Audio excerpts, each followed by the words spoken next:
to Scary Stories. Before we begin, please like, subscribe, and comment where you are watching from. Thank you. Story 1. If I had known the last scene we'd ever film would be real horror, I would have checked the batteries twice. I would have begged Haley not to come. I would have dragged Ben back to campus. But I didn't. I hit record. Camera rolling, I whispered. The wind rustled through brittle autumn leaves as Haley Brooks stepped into frame, her white gown rippling like a ghost's breath. Her mascara was smudged just right. Ben had insisted she looked like she'd cried for hours. I gave her the signal, and she glanced back at me with that grin. Mischief? Always. Ready when you are, she said. We were 3 film students with cheap gear, caffeine breath, and dreams bigger than this town. Stoker Hills had nothing. No nightlife, no future, and definitely no horror. But tonight, in these woods, we were going to change that. I steadied the camera. Haley turned away and started running into the trees as the scene demanded, her bare feet crunching on dried leaves. Ben stood behind me, holding the boom mic like a lance.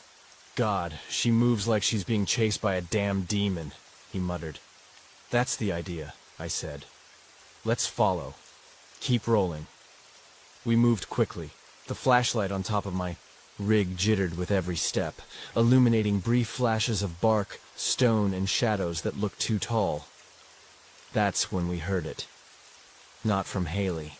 Not from us. A sharp crack behind us. Ben spun around. That you? Nope. I tightened my grip on the camera. Keep moving. We chased Haley for another 30 seconds before we lost sight of her. Cut! I shouted. But Haley didn't. Stop. She was gone. We found her shoe first. It was lying beside an old pine trunk, the laces still tied, the sole pressed flat as if someone had set it there. Haley? Ben called, cautious now. No answer. Okay, I muttered, switching off the flashlight for just a second to adjust the battery. When I turned it back on, she was screaming. Somewhere in the woods ahead, her voice split the trees. Raw, not scripted. The camera jostled as I took off running, nearly tripping over a root. Ben yelled behind me, but I didn't wait. The scream stopped as abruptly as it started. We reached a clearing. No Haley, no scream, just her other shoe, and blood. A thick drag mark across the moss. Something had been pulled, fast, leaving behind snapped twigs and red smears. Ben dry-heaved beside me. What the hell is this? He asked, panic rising. It's not a prank. She wouldn't scream like that. You sure? I didn't answer. I didn't have to. The dread in my stomach had already answered for me. I raised the camera and hit playback. The footage from seconds ago was static-riddled.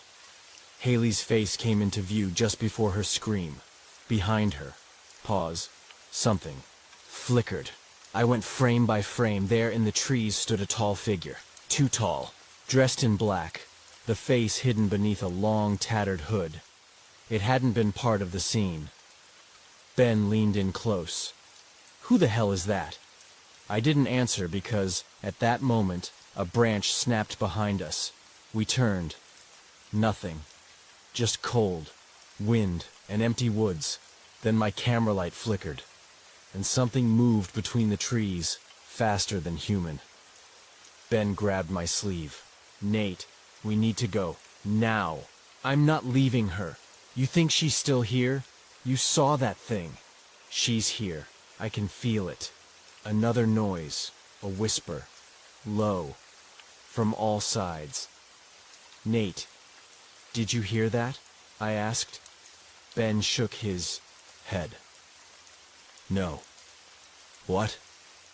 My heart was pounding. I pushed forward, following the drag marks.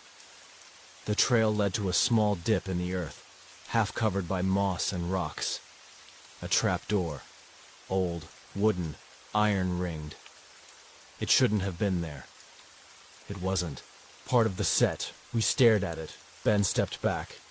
I'm not going down there. I have to.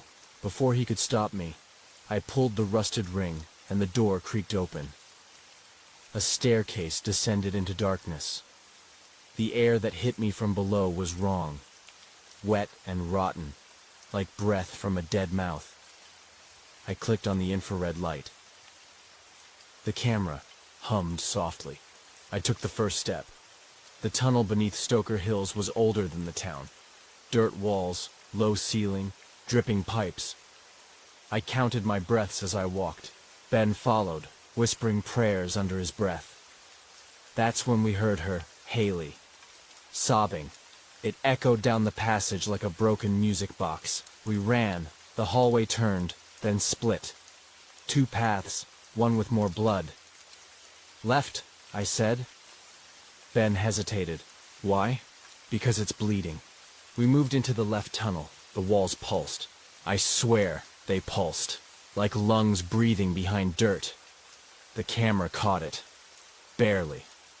Red veins beneath the surface. Whispers grew louder. And then, the door. A steel door, rusted and half open. I pushed it aside, and we entered what looked like an old boiler room. That's where we saw her. Haley. She was on the floor, facing the wall, her white dress soaked in blood, her hair matted. Haley, I whispered. She turned slowly. Her mouth was sewn shut. Ben screamed. I dropped the camera. That's when the lights exploded, white sparks everywhere, and the hooded figure lunged out of the shadows. I couldn't move. Frozen. The hollow man was real. He didn't run. He glided right up to Ben, lifting him with one hand. I grabbed the camera and hit record. My instincts kicked in. I filmed my best friend being strangled by something I couldn't explain, and I swear. Ben smiled before his eyes rolled back, and he was gone. I ran. I don't remember how I got out of the tunnel. I only remember cold air and headlights and sirens, and someone yelling my name. But when they recovered the footage, I wasn't in it. Only Haley, only Ben, only the hollow man, and my voice, whispering from the darkness, cut.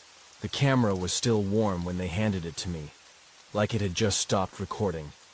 A cheap Canon DSLR, caked with dried blood and bits of moss, found abandoned on a jogging trail just outside the woods. It shouldn't have meant anything, more than kids filming garbage. Except the jogger who found it also found a shoe, and the shoe was still wet with blood. I sat in the evidence room, the door shut, the lights dimmed, the city waking up outside my window like none of this mattered. Hit play, I said. Detective Ray Sloan leaned over, adjusting the projector.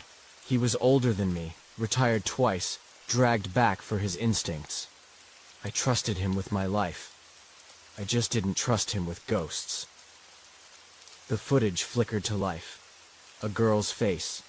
Pale. Beautiful. Mascara like dark tears. She turned and ran into the woods, the shot jerking as the cameraman followed. Laughter. Leaves crunching. Then, screaming.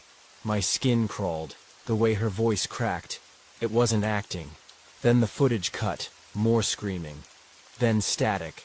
A new shot. A dark room. Concrete walls. A figure tied to a chair. Another standing over him, face hidden by a long black hood. The hollow man Ray paused the tape. "You ever see anything like that?" he asked.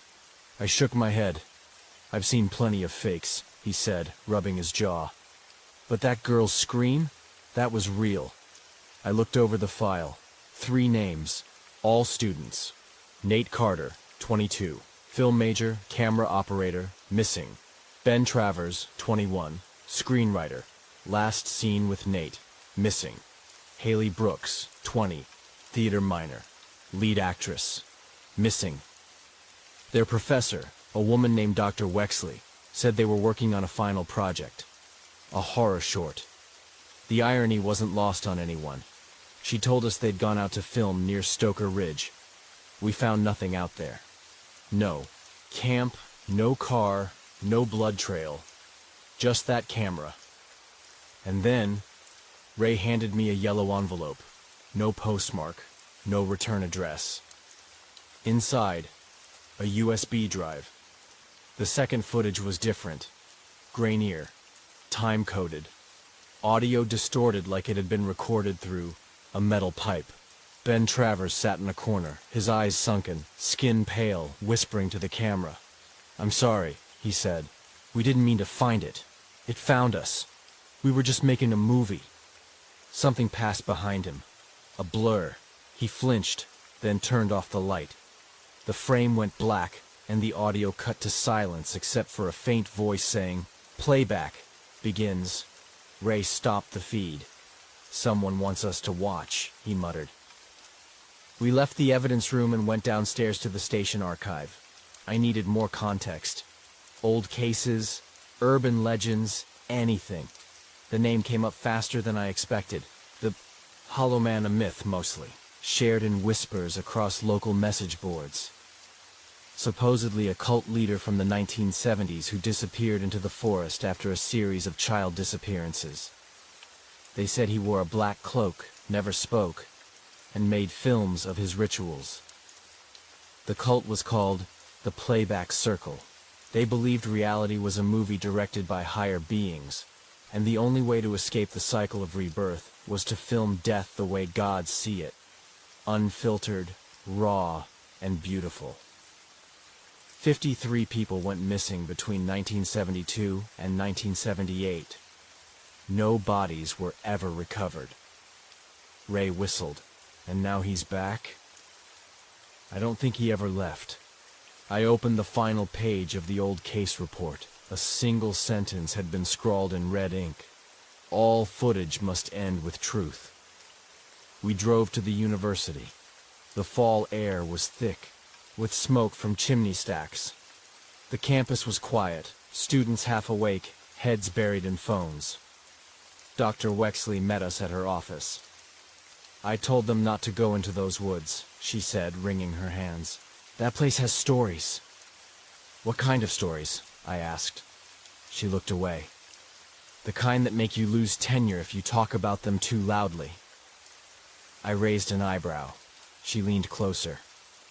"In 2004, another group tried filming a student. Documentary about the Playback Circle. They vanished too.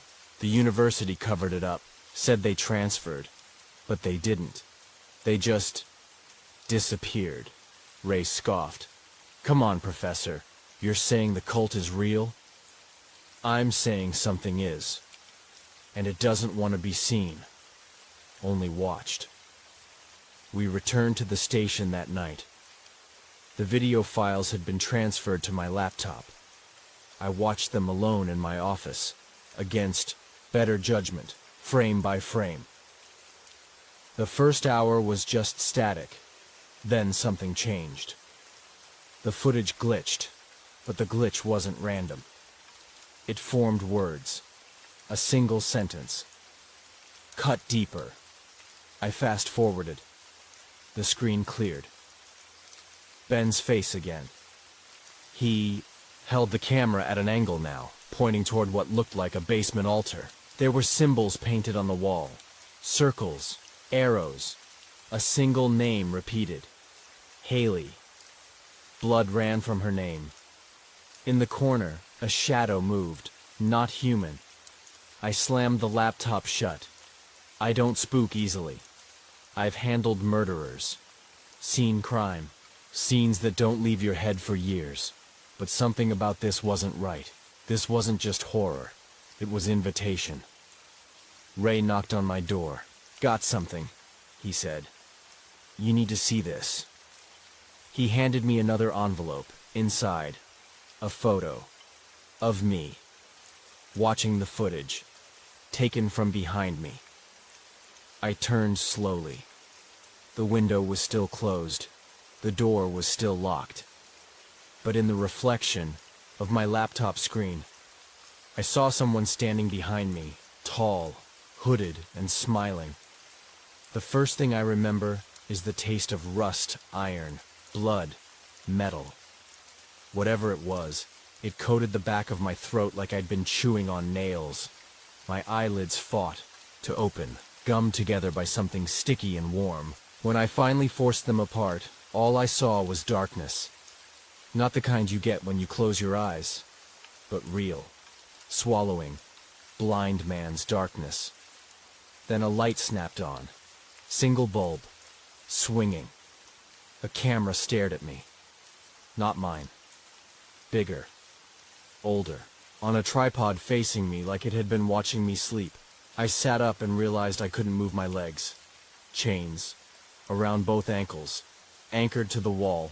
And Nate? Gone. I screamed his name. No answer. Just the echo bouncing back like a cruel laugh. Then something moved, across the room, behind the camera, in the dark just beyond the swing of the light, a silhouette. 7 feet tall, maybe more. Slender, unnatural, cloaked. The Hollow Man. He didn't speak, just tilted his head slowly, like a crow sizing up a dying squirrel. And then, he bowed. I started shaking. He raised his hand and extended a long, bony finger, pointing to the camera. Then he pointed at me. He wanted me to record. I shook my head. He didn't move. He didn't threaten. He just waited. I don't know why, but I reached out, trembling, and pressed the red button. Record. Ben Travers, I whispered. Film student. Age, 21. I don't know where I am. I don't know what this is. If anyone finds this footage, please. Find Haley. Find Nate. Please. I lowered the camera. The Hollow Man disappeared into the dark. Time fractured after that. I don't know how long I was down there. There were no clocks, no windows, just that one light bulb that flickered like it was dying of loneliness. Sometimes I'd wake up to footsteps, not his, someone else's, bare feet, dragging chains. Once, I heard a girl crying through the wall. I whispered through the crack, "Haley?" A pause, then a girl's voice, soft, shaking. "He makes you choose. He made me choose too." Choose what? She didn't answer. The next time the light flickered on, the Hollow Man had brought Nate. He was limp, bleeding from the nose. He didn't recognize me at first. "Ben," he croaked. I cried when I saw him. I'm not ashamed. We'd fought, sure, but that guy was like a brother. Nate tried to crawl toward me, but his ankle was chained too. Opposite, on wall. Now we were facing each other like prisoners in a war neither of us signed up for. The Hollow Man dropped a camera bag between us. Inside, our own gear. He wanted us to use it. We refused. He didn't react. Not at first. Then the lights went off for hours. Pitch black, something scraped the floor. Something breathed. Then came the sound, screaming, but not ours. From the hallway. A man, then a girl. Then the sound of meat tearing, wet and slow, like someone was peeling skin with a butter knife. When the lights finally came back, the camera was already recording, and Nate was missing a fingernail, just one. A warning. We gave in. That next day we filmed, nothing sick, not yet, just us, talking, telling the story, like we were making a documentary. But that wasn't what he wanted. He wanted pain. We knew because the next night he brought in Haley. Her hair had been hacked off. Her lips were trembling. Her dress, once white, was soaked in old blood. He didn't hurt her. He made us. Gave me a knife. Told Nate to hold her arm out. The camera blinked red. We said no. The lights went out. I woke up with the knife in my hand. My fingers were slick. Haley was gone again. Nate wouldn't look at me. I threw up in the corner. That's when I realized this wasn't just about filming horror. This was a ritual. He wasn't killing us. He was turning us into characters, twisting us to match the roles we'd written in our stupid script. The girl who gets taken, the friend who betrays, the survivor who films it all. We were following his story now. And worst of all, he was a better writer than us. Sometimes I'd hear scratching in the wall again, carved a message into the cement with a rusted bolt I found. Still alive. We're real. Please find us. The next day, it was gone. Not scratched out. Gone. As if the wall had never been touched. On what I think was the 10th day, the Hollow Man changed the set. He moved us to a new room. A long hallway lined with mirrors. Some of them were broken. Others were fogged from inside. One showed me with no face. He let me film alone this time. Say something honest, a voice whispered from behind the glass. I stared at my reflection and said, I was jealous. Of Nate. Haley liked him. She didn't even look at me. The camera light turned green. The mirror cracked. That night, Haley returned. Not in chains. She walked in on her own, eyes vacant. Her lips stitched back together. Her fingers trembling as she held up the clapperboard. She clicked it. Scene 3. Sacrifice. Take 1. She looked at me like she didn't recognize me. Then she sat in the circle drawn on the floor in ash and bone fragments. The Hollow Man stepped out of the shadows and pointed at me. I backed away, holding the camera. He wanted me to film her death.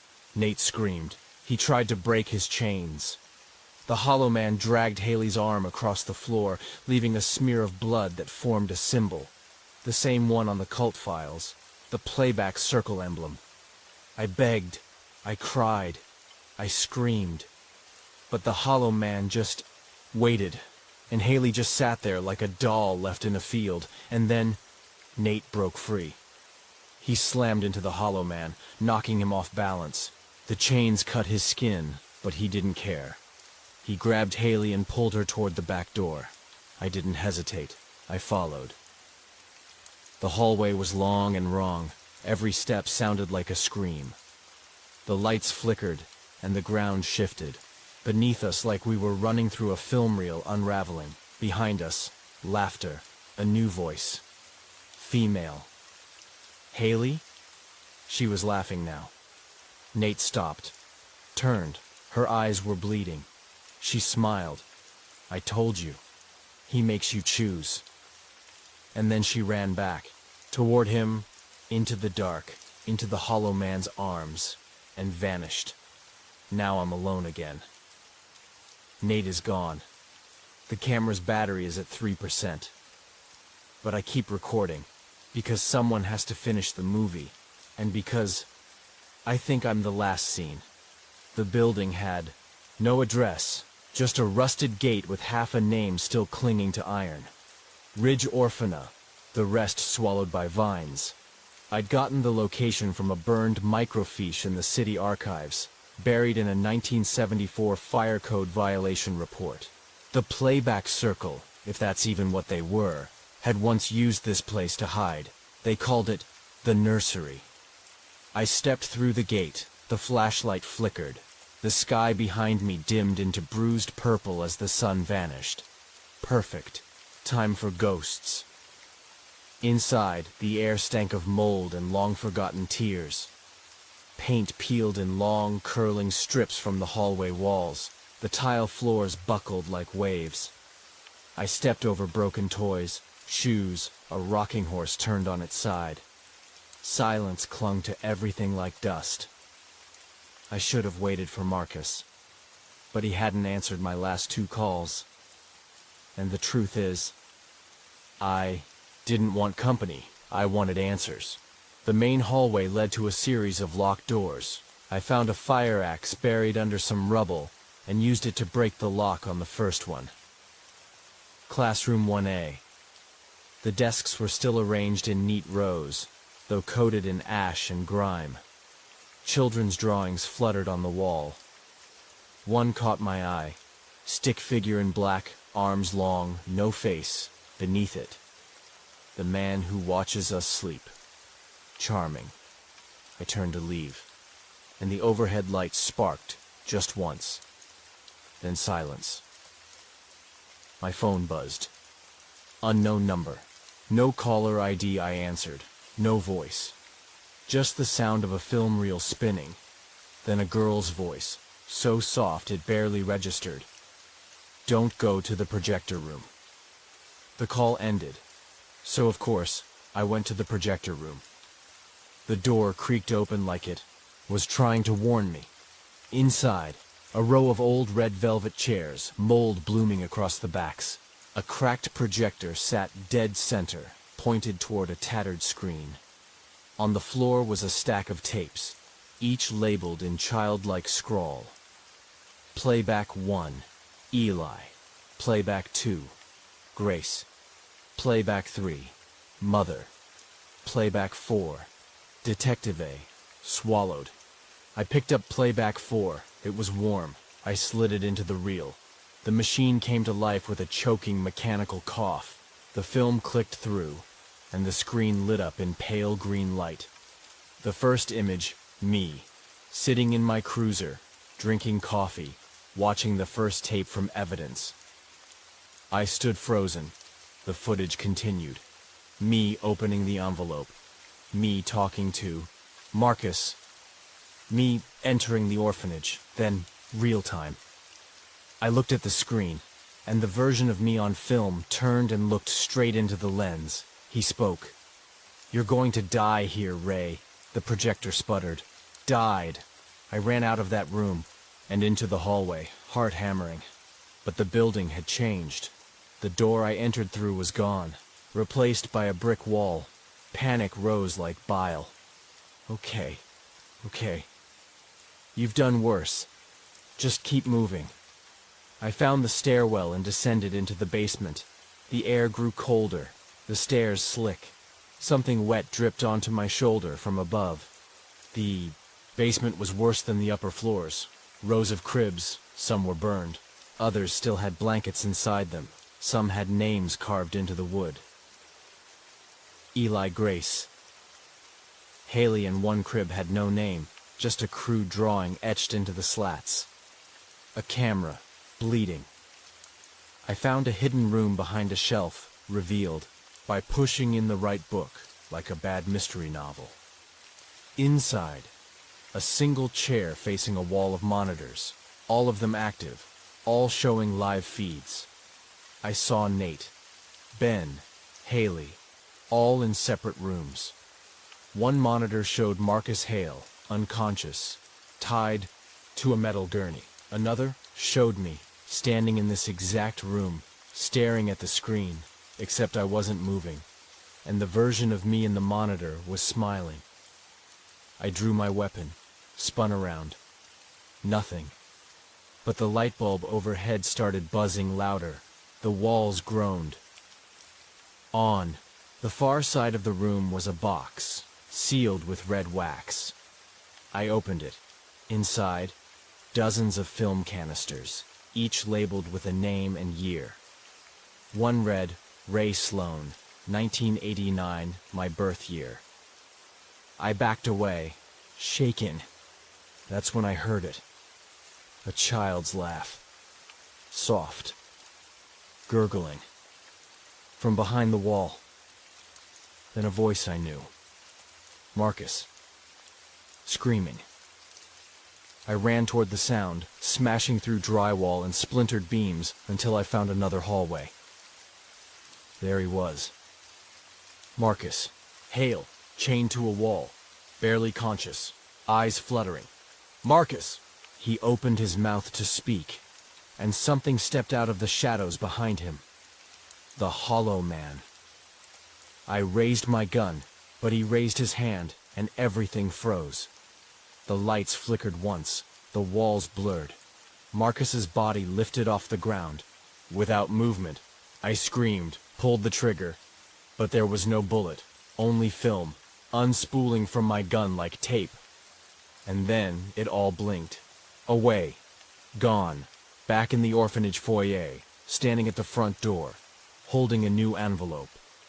Inside, a still photo. Me, holding a gun to my own head. Caption beneath it, playback, final scene. I dropped the photo, ran outside, vomited in the grass. The building behind me? Gone. Just trees and wind and the faint sound of a child's lullaby playing on loop. I woke up to a red, blinking light. Recee, the camera was on again. Except this time, I wasn't the one holding it. I lay on the cold cement floor of a windowless chamber. The walls were painted black with streaks of ash-gray symbols, some familiar, some not. In the center was a circle of salt, bone fragments, and bloody handprints. Inside it sat Haley, still, unmoving, alive, but wrong. I tried to speak. My throat burned, felt like I'd swallowed wire.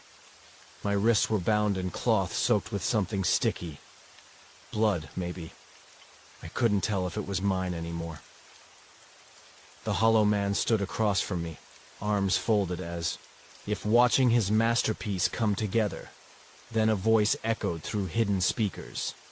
Male, synthetic, cold, live feed initiated, audience connected. A new light flicked on above Haley, a spotlight, cinematic. The camera turned toward her on its own. This was the climax. We were at the end of the script, and I didn't remember writing this part. Haley raised her head slowly. Her eyes weren't hers, too wide, too black, empty, and yet she smiled at me. Scene 4, she said, though her lips didn't move. Sacrifice. Take final. The hollow man stepped into the circle, placed a small object at Haley's feet. My clapperboard. The words burned into it. Cut or be cut. I pulled against the bindings. Stop this, I rasped. Haley, please, don't let him do this. She turned her head a few inches. I'm not the one doing it, she whispered. Then she pointed.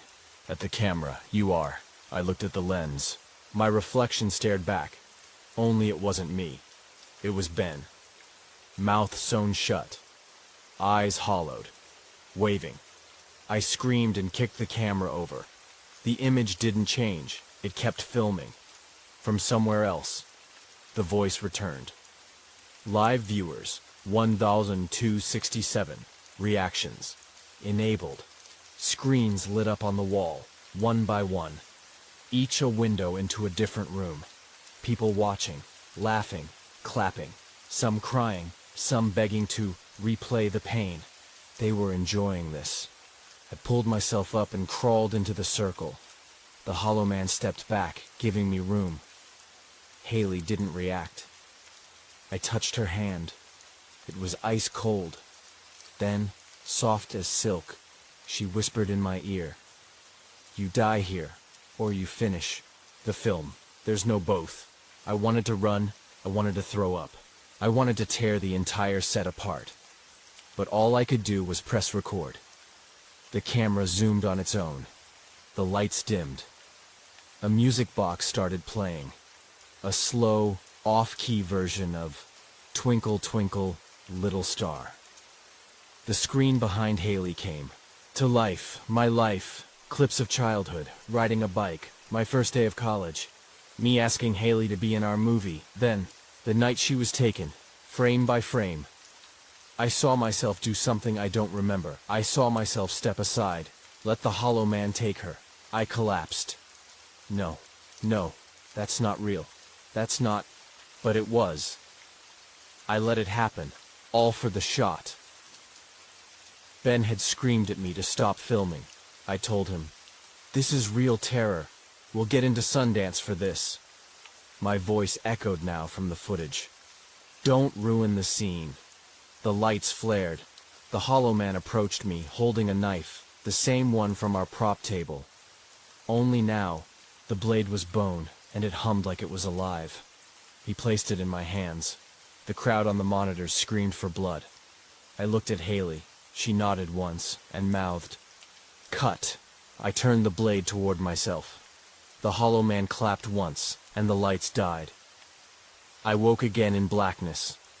This time, no restraints. Just the camera in front of me, still recording, still live. The feed count had risen. 91 viewers. Comments scrolled. Across the corner of my vision, "He's going to do it." Don't cut away. This is the best part.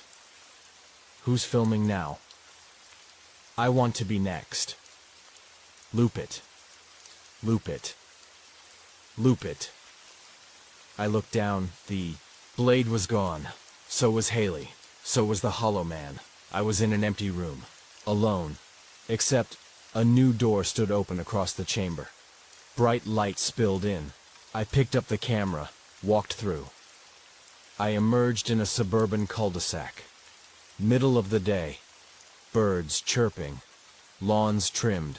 No one around. In my hand, the clapperboard. On it. Scene 5. Resurrection. Take 1. The camera light blinked red. I turned it toward myself and smiled. Hi, I'm Nate Carter, and this is my final film. It's been 3 days since Marcus disappeared. No body, no badge, just the video.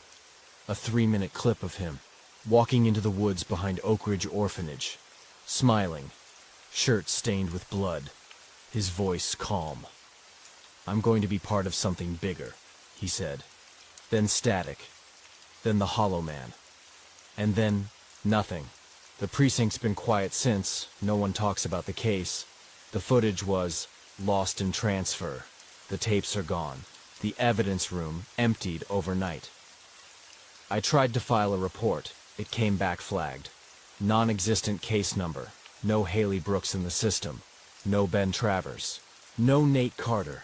I checked the university roster. Their names had been removed, like they never existed. But I know what I saw. And now I see it everywhere. Tonight, I got home late. Head pounding, skin crawling. When I stepped into my apartment, the lights flickered once. The hallway was darker than usual. I tossed my keys on the counter, went straight to the bedroom and found it, a package, wrapped in black paper.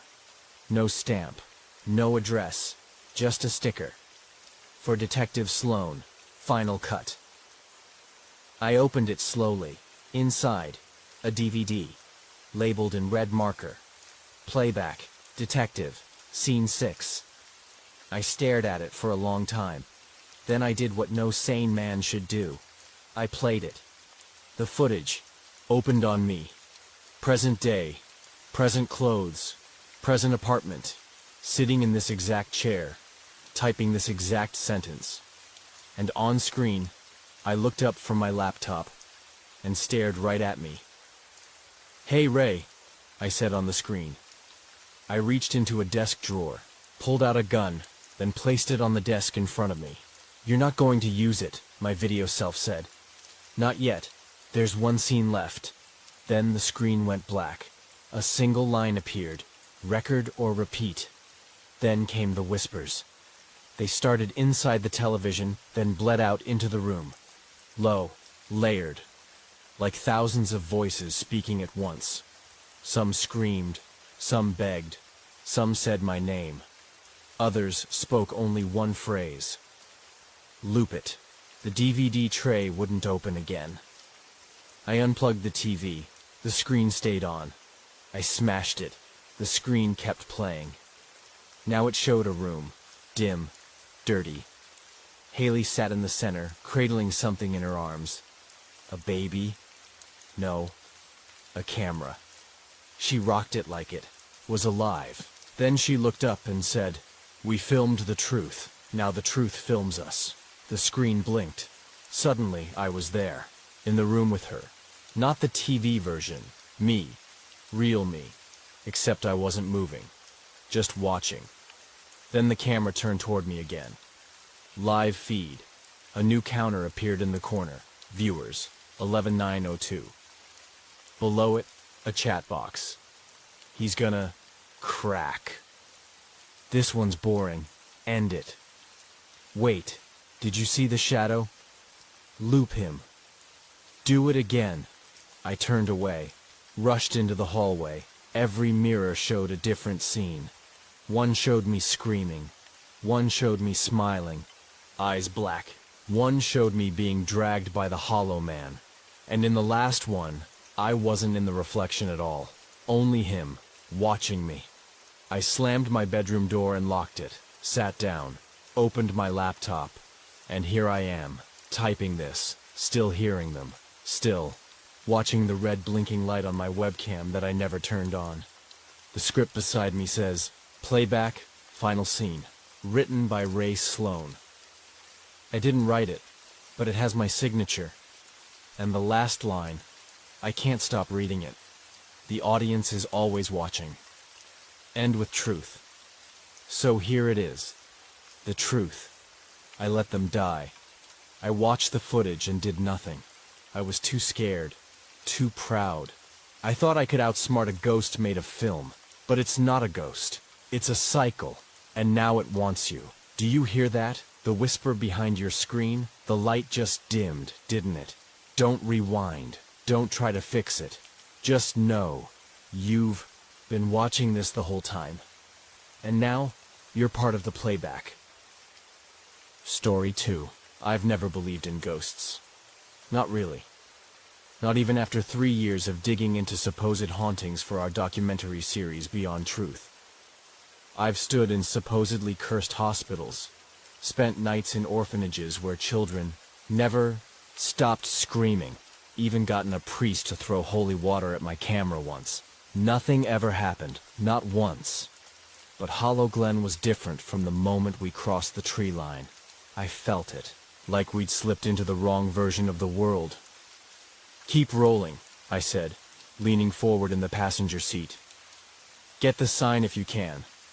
Liam adjusted the lens with his usual silence. He was always calm behind the camera, like nothing could get under his skin. His knuckles were white on the focus ring, though. That was new. The rusting green sign ahead was barely legible. Welcome to Hollow Glen. Established 1882. Population, unknown. The last word was spray-painted. In red, the official number underneath had been scratched out. Unknown, Zoe muttered from the back seat. That's comforting. Zoe Mercer, our sound tech and semi-reluctant spiritual medium, was hugging her parka tight even though it wasn't that cold. Her knees bounced. Her eyes hadn't left the trees since we'd passed the last gas station 20 minutes ago. Don't start, I said. We agreed. No spooky vibes until the second day of filming. She didn't answer. Just stared out the window at the forest. And I couldn't blame her. The trees looked wrong. Not dead, not sick, but hollow. Their bark had this dull sheen, like something had sucked the color out of them, like they'd been waiting too long for something to happen. We pulled into the one and only gas station at the edge of town. It looked like it hadn't seen a car in years. Old rusted pumps, a flickering open sign, and a single man standing on the porch in denim overalls. He didn't wave, didn't blink, just watched as we parked. I climbed out first. Excuse me, I called. We're looking for Hollow Glen Rentals, supposed to pick up keys to the cottage. He didn't speak. Zoe stepped beside me. He's staring straight at the camera. Liam was still recording. The man finally blinked, then nodded just once and stepped back inside. The inside of the station smelled like old oil and cedar rot. A single key was waiting on the counter. No envelope, no note, just a tag that said, White Cottage, Edgewood Lane. I reached for it. Leave the lens caps on after dark, the man said from the shadows. I froze. Sorry, what? He didn't repeat himself. Just turned and walked through a door marked Employees. Only. The cottage wasn't far, just down a narrow dirt lane lined with more of those hollow trees. It stood alone, hunched beneath a sloping roof with chipped paint and a crooked chimney. The door creaked open when I touched it, even though the key was still in my hand. Either this town believes in ghosts, I said, or we just broke into someone's house. Inside was dusty but not unlivable. A fireplace with unused logs, an old record player, books stacked in the corners. Every mirror in the house was covered with cloth. Liam filmed the whole walkthrough silently. Zoe didn't move from the doorway. She pointed at the nearest mirror and whispered, "Someone's watching us from the other side." We didn't unpack much that first night. Liam set up the tripod in the main room and calibrated the mics. Zoe lit incense without asking. The moment the smoke started curling, something creaked overhead, slow and heavy, like someone shifting in an attic. "There's no second floor," Liam said. His voice cracked a little. I checked the floor plan the rental agency had emailed me. He was right. There was no second floor. We didn't sleep well. Sometime after 3 a.m., I found Zoe kneeling beside the fireplace, whispering to the soot. I called her name twice. On the third try, she looked at me like she didn't know who I was. "They keep saying her name," she murmured. Delilah Ward. The missing girl. The legend. The reason we came here." By morning, Hollow Glen looked less like a town and more like a forgotten memory. The streets were cracked. Most buildings had boarded up windows or sagging rooftops. Yet everything felt used, not abandoned, just out of phase, like the town was holding its breath. We filmed B-roll quietly. Storefronts, sidewalks, a rusted swing set that groaned in the wind. An old woman walked past us carrying a basket of what looked like dead flowers. She made direct eye contact with Zoe and said, "You shouldn't have brought the mirrors." We hadn't. Every mirror in the cottage had already been covered. At noon, we met Gareth Blythe, the town's so-called archivist. He was waiting for us inside the hollowed-out library. Gareth looked like he'd stepped out of another time. Tweed jacket, thick glasses, polished shoes completely wrong for the mud outside. His office smelled like mothballs and melted VHS tape. "You're not the first," he said after introductions. "But I do hope you're the last." "The last what?" I asked. "Outsiders. Truth chasers. Camera cultists. Is that what they called us?" I joked. Gareth didn't laugh. "They called the last one's dinner. He gave us access to the archives anyway. The records were surprisingly intact. Photos, missing posters, tapes labeled with dates and initials. One wall was dedicated to a single girl. Delilah Ward, missing since 1983. Last seen near the woods behind her family's home." "Was she ever found?" Zoe asked. "No body," Gareth said. "No signs, only the story." "What story?" He tapped a yellowed newspaper clipping on the wall. The headline read, "Local girl swallowed by the Watcher of the Glen." That afternoon, Liam played back the morning footage and noticed something odd. In the scene where we filmed the swing set, there was a brief 2-frame flash, too fast to notice normally. But when slowed down, it showed a girl standing behind Zoe, pale, eyes black, wearing what looked like a school uniform from the 1980s. Zoe hadn't seen her, I hadn't either, but the camera had. That night, we lit a fire in the cottage. Gareth had given us a box of local materials, pamphlets, maps, an old leather-bound journal with shaky handwriting. Tucked at the bottom of the box was a plastic VHS case. No label, just a piece of red tape across it, handwritten in pen. "Do not watch." Liam held it up. "Real original." "Let it be," I said. But of course he didn't.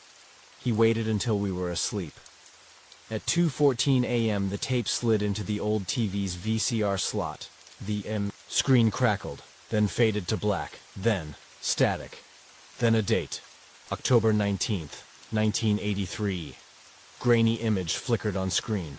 A girl, Delilah, standing in the woods talking to someone off camera, then screaming. The screen cut to black. Then, us. Present day. Footage of our car pulling into town. Of me unlocking the cottage door. Footage Liam swore he hadn't filmed. He woke me up shaking. His hands were ice cold, his voice trembling. I didn't shoot that, he kept saying. I swear to God, Isla. I never turned the camera around. I never recorded you sleeping, but it's there. It's on the tape, and it was, all of it. Footage from earlier that day, from angles no one filmed. Static bursts in between, flickering with images of Delilah's face, melting, then reforming. The last shot was a tight zoom on Zoe, sleeping on the couch. And in the reflection of the window behind her, the same pale girl. Watching. Zoe didn't speak the next morning, not in English, not in her own voice. I found her standing in front of the fireplace again, whispering to the soot like before, but now the words were fractured, ancient. Her mouth moved in ways that felt unnatural, like the syllables were dragging her lips into someone else's pattern. Liam recorded from the hall. Silent. Pale.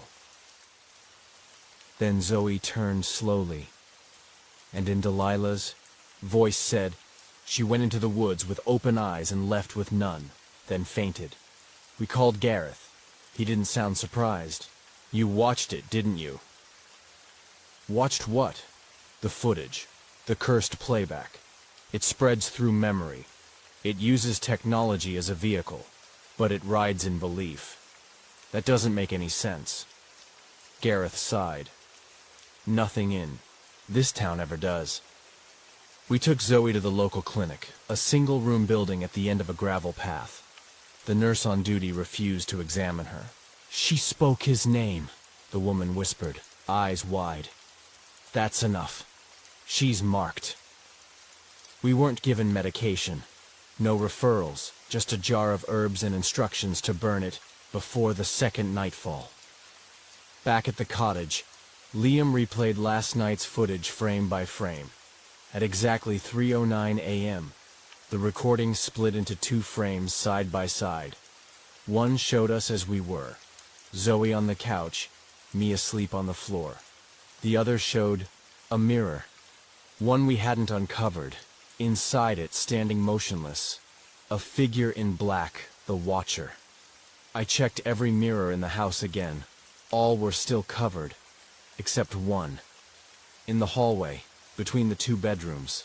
Its cloth had slid halfway, down, and carved into the glass, with no tool marks, was a perfect circle. Surrounding it, words scratched into the frame.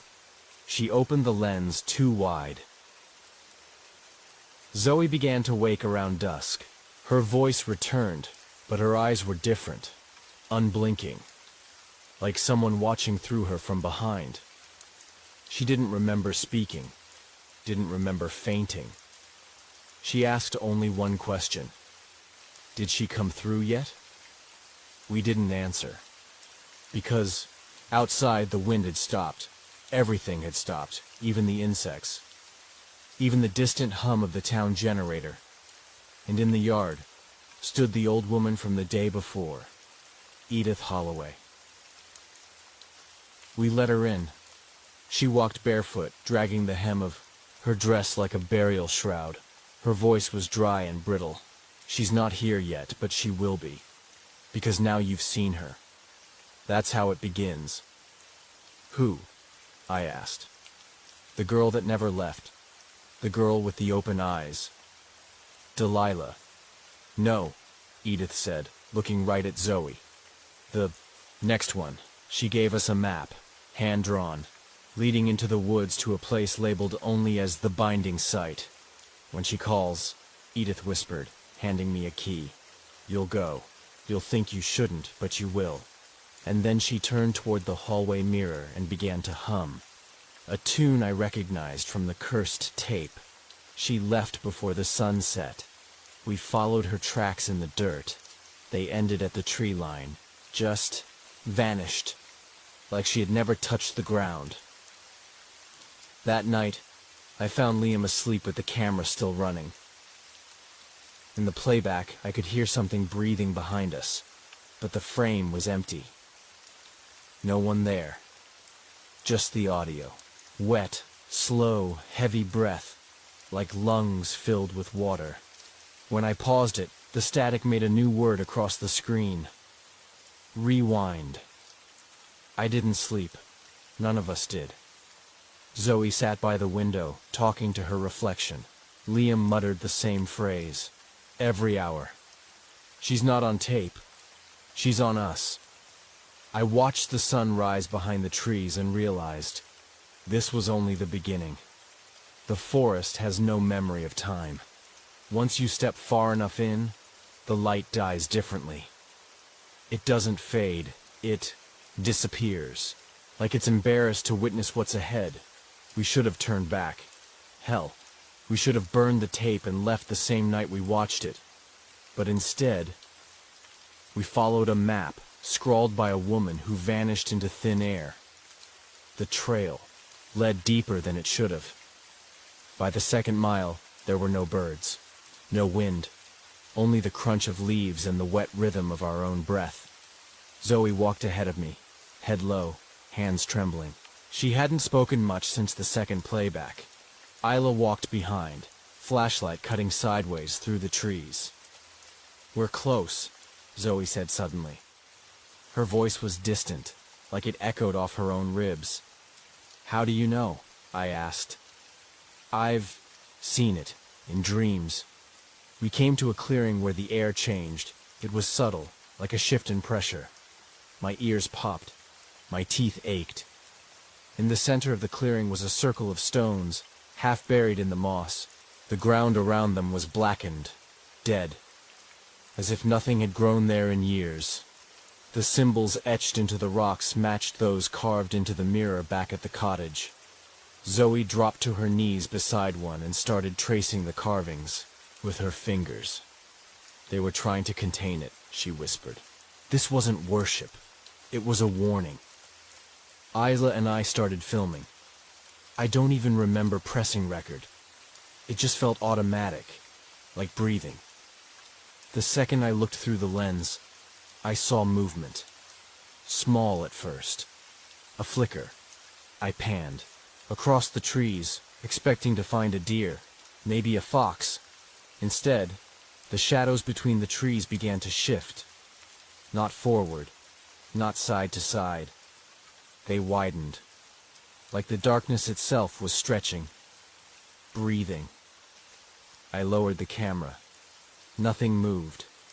But when I reviewed the footage, a figure, tall, still, watching. We set up camp there, not because we wanted to, because Zoe said we had to. "She comes at night," she said, "only when the camera's on." So we lit a fire. Zoe sat closest to the circle. Isla tried to keep herself busy with notes and sketches, but I could see her hands were shaking. I reviewed the day's footage again, and at exactly 6:44 p.m. the camera glitched for 4 frames. Each frame showed Zoe, not now, but younger, 10, maybe 12, sitting in front of a mirror, in the reflection, Delilah. "Zoe," I asked, "did you ever live near Hollow Glen as a kid?" She didn't answer. Instead, she leaned forward and whispered, "I think she's inside me." I found the tape in the fireplace. It should have been ash. It was blackened, brittle, warped from flame, but intact, labeled in the same handwriting as the first, "Do not watch." But of course, I did. Liam was outside chopping wood. Zoe was locked in the bathroom, chanting in languages we didn't know. I had a moment. One moment to myself. Just me and the VHS player. The screen fuzzed. Then a countdown. 5, 4, 3, 2, 1, static. Then a shot of the cottage from outside. But the timestamp? Tomorrow's date. I leaned closer. On the screen, I saw myself at the kitchen window. But I wasn't looking out. I was looking straight into the camera. My mouth was moving, whispering something. No sound. Then a shadow passed behind me. A tall one. Wide shoulders. No face. Just blackness leaking from where eyes should be. I hit pause. Rewind. Pause again. Every frame showed something different. A flicker here. A movement there. In one, Zoe stood in the woods, arms raised, eyes rolled back. In another, Liam bled from the ears, trying to write on the wall with his own hand bones. None of this had happened yet, but it would. Outside, I screamed for them. Liam burst in, eyes wide. I shoved the tape into his chest. It's showing us. The future. The house. It's tomorrow. He didn't say anything at first. Then, like it wasn't even strange, he said, "We need to find the cellar." We searched the cabin again. Every floorboard, every door. Nothing new. Until Zoe stepped out of the bathroom and said, "It's under the kitchen, where the breath gets coldest." We pried open the corner tiles with a crowbar. Beneath them, a square wooden hatch, sealed in wax. And nails. On the wood was burned a symbol. Same as the mirror, same as the stones. It was pulsing, warm, like a heartbeat. We pulled it open, and the air changed. The ladder down was rotted. The darkness below wasn't just black, it was thick, like syrup, like time slowed the deeper you stared. Zoe went first. I wanted to stop her. My mouth moved to say her name, but no sound came out. Liam and I followed. Below was a single corridor, lined with mirrors, each cracked differently. And in the reflection, not us. Not anymore. You don't remember how long you've been watching. The tape's on loop. But the events change every time. In one version, Liam hangs himself in the cellar. In another, Zoe walks into the woods and becomes a tree. In a third, I'm still in the mirror, watching me sleep. The cottage is dying, walls bleeding mold, mirrors cracking themselves. The clocks all stopped, on 6:44 p.m. We're trapped in a feedback loop, and the tape is the pulse. I tried to burn it. It didn't catch fire. It screamed. We dragged Zoe back up from the cellar. She wasn't herself anymore. She called herself the Archivist, said her name in a dozen different voices, some of them children, some of them mine. When she opened her mouth, film unspooled from her throat, tangled reels of our pasts, warped and torn. She told us, "You entered a recorded place. The lens sees backward. The loop never ends." Liam didn't wait. He grabbed the axe and cut the projector in half. The house screamed, literally. Every wall vibrated with a low, subhuman bellow. The mirrors shattered one by one. The light went red, then white, then nothing. We woke up back at the beginning. Night 1. Tape 1. Rain on the roof. Only, this time, Liam didn't remember coming here. And Zoe was gone. But the tape showed me. Alone, telling this story to no one. Just the lens. Story 3. My name is Ethan Granger, and I used to believe time was linear, a perfect thread, forward or backward. Cause, then effect. That was the lie we told ourselves while we built Project Epic. And now, I can't even tell which day I lost my mind. The first glitch happened at 2:07 a.m. I was alone in the lab. The others had gone home hours ago. The hum of the machines filled the air like the sound of fluorescent wasps, and the data monitors blinked slow and green. I hit replay. The footage was standard, a heat map of a corridor from the 1940s hospital we'd tapped into. Epoch used sub-quantum resonance fields to echo through layers of time and record what had happened in that exact space. Except this time, someone looked back. I froze, rewound, slowed the frame. There, half-second mark, a figure at the end of the hallway. No heat signature, no face, just a silhouette. And then, it turned its head, looked straight at the camera, at me. My hands trembled. Not from fear, not yet. From recognition. I had seen it before. We were a team of 5, if you didn't count the ones that had already quit. Me, Lena Moore, our brilliant EMF physicist, and the only person I trusted. Victor Hale, the mathematician with a nervous laugh and bad dreams. Dr. Elias Mercer, head of Alderbrook, who never spoke of his past. And Claire Rowe, a new journalist embedded for funding transparency, though we suspected she was really there to dig deeper. I had that dream again, Lena said the next morning, not meeting my eyes. The one with the sky door? I asked.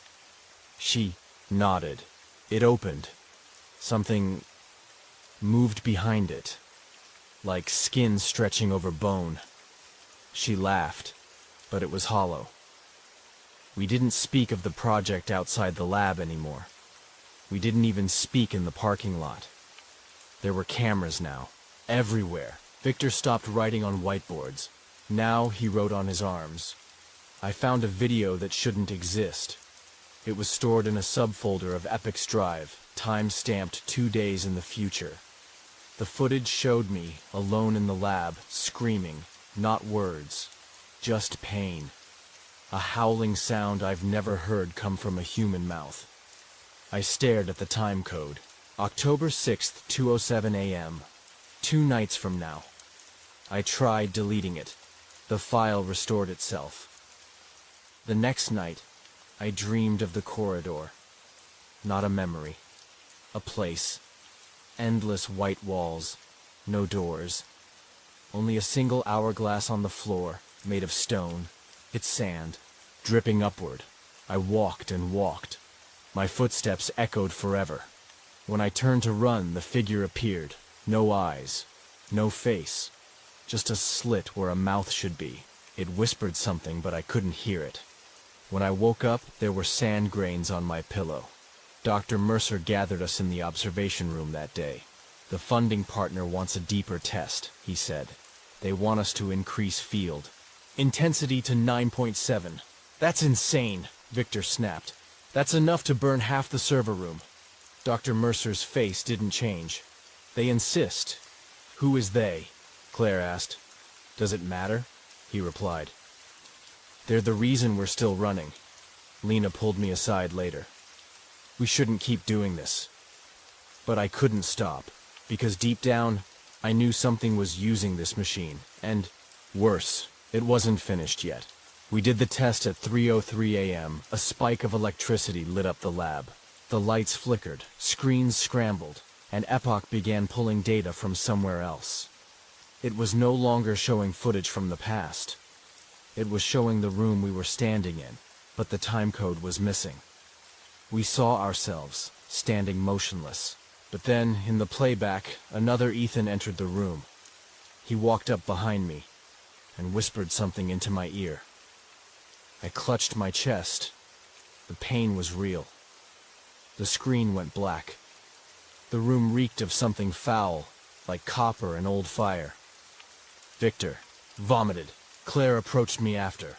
What are you seeing that you're not telling us? She asked. I didn't answer. How do you tell someone that you're being watched? Not just now, but across time. How do you explain that your own memories are changing? That you remember being a child and drawing pictures of machines you'd never seen? But now those same sketches are on the lab blueprints. That every night, the whispering gets louder? October 6th arrived. I waited in the lab, watching the clock creep toward 2:07 a.m. No one else stayed. I opened the file, the one from the future, and I pressed play. It was the same. My face twisted in agony, the scream, the blood pouring from my eyes. But now, there was a new detail. A figure behind me. The same eyeless silhouette from the corridor. And in its hand was the hourglass. It tilted it toward me, and the sand started to pour. Not upward, not downward, but sideways. I collapsed in the chair, shaking. I knew what this meant now. Epoch wasn't built by us. It was built through us. It wanted to be finished. It had laid the breadcrumbs, chosen the dreamers, whispered through time until someone picked up the pieces, and now it was almost ready. Lena's voice crackled through the intercom. "Ethan," she said, "you need to come downstairs. Something's wrong." "What is it?" I asked, but the line was silent, and then I heard it. A voice. Not hers. Low, ancient, full of rot. "The sand has turned, Ethan. The glass is cracked. The eyes are watching now." I left the room, the hallway spinning around me. As I passed the checked walls, they no longer reflected light. They absorbed it. My reflection blinked in the glass, but I didn't. The corridor stretched, and I walked for hours, or minutes, or none. At the end, I saw the door, the one from Lena's dream. It opened into stars, and hanging there, upside down, was the thing that had watched us since the beginning. It opened its mouth, but no sound came out, only sand. They told us light was truth, that if we shine it long enough, bright enough, it reveals everything. They were wrong. Sometimes, light is the lie. The real truth lives in the shadows it casts. We increase the frequency. 7 hertz. Lena stood beside me, hands trembling, as we activated Epoch. The machine didn't just hum this time. It sang. A low, droning melody that vibrated through the floor, through my ribs.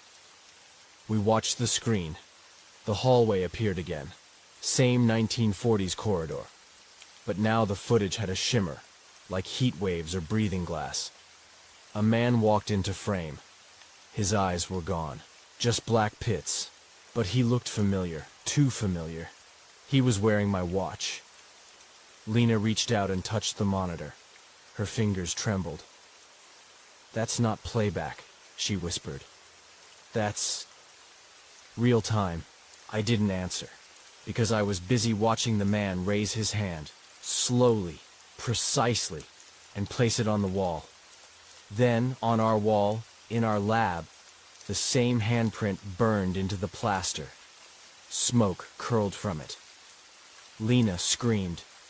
Victor came running in, followed by Claire. None of us spoke, because all of us had seen the same thing. Something on the other side touched us. That night, I had another blackout. I woke up on my kitchen floor, barefoot, blood under my fingernails. My journal lay open. Beside me, the page said, "They were here before the first fire, before the word time meant anything. You called to them when you split the frequency." I didn't write it, but it was my handwriting. Claire started asking questions, real questions. Why are your files missing timestamps? Why is there a biometric log showing Lena leaving the lab at 4 a.m. last night, when she was home with you? Why does Epoch know our heart rates? I didn't have answers. None of us did, because Epoch was writing its own history now. Lena broke down during a test. The screen was blank, just static. But she saw herself on it, age 9, in a hospital gown, hooked up to wires. "I was never in that hospital," she said. Then she fainted. When she came to, she wept and whispered, I lied. I was, but how does it know? Victor refused to enter the lab after that. He began to scribble notes on napkins, in spirals. He said the light in the hallway flickers in Morse code. Said he translated it. You were chosen at birth. October 8th. I found a child's drawing in my apartment. Crayons. Smudged paper. Blue and red and black. It showed the lab, with Epic in the middle. Figures stood around it. Us. But there was a sixth figure, tall, eyeless, covered in ink spirals. I checked the back. It was signed shakily, in child handwriting, Ethan G. I felt bile rise in my throat. I had no memory of ever drawing it, but it was my handwriting. From when I was a child. That night, I had another dream. The corridor again. But now it bled. Red seeped from the walls. The hourglass shattered on the floor. The creature stood over it, whispering in reverse. I didn't run. I asked it one question. What are you? It answered with one word. Observer. I returned to the lab, alone. It was 2:07 a.m. again. I checked the security feed from 10 minutes ago. Routine. I was in the chair. Then I scrubbed forward 3 minutes. I saw myself enter the room. But I was still watching. And on the feed. The second Ethan, the other me, turned to the camera. He smiled, then walked off screen. Lena called me in the morning. Her voice was panicked. I found it again, she whispered. The door from the dreams. I think it's real. I think it's under the lab. She sounded terrified. I drove over, fast. When I arrived, she was staring at the blank wall behind Epoch. There's a panel here, she said. Watch. She tapped it twice, and the wall flickered. Not crumbled. Flickered, like it wasn't entirely there. And behind it, for a split second, I saw stone stairs, leading down. We didn't tell Victor. We didn't tell Claire. Not yet. We made a pact to explore it together when the others left. But that night, Lena vanished. Her phone was on the lab desk, still recording. The last few seconds of the video show, her standing in front of Epic, whispering, "It finally sees me." Victor was worse by then. He wouldn't enter light anymore. Sat in the server closet. Said the shadows were safe. Claire started hearing children crying through the vents.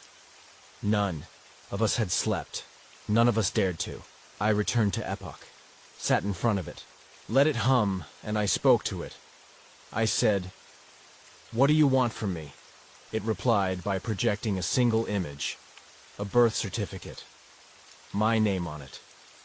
But the hospital was in a town I've never been to.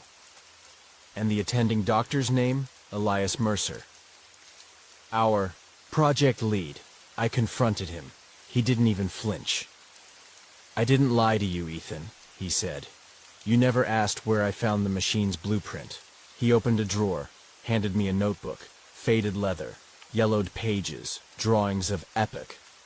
Dated 1983, 20 years before we built it. The final page was a single phrase, scrawled in ink that bled into the paper. They will build it.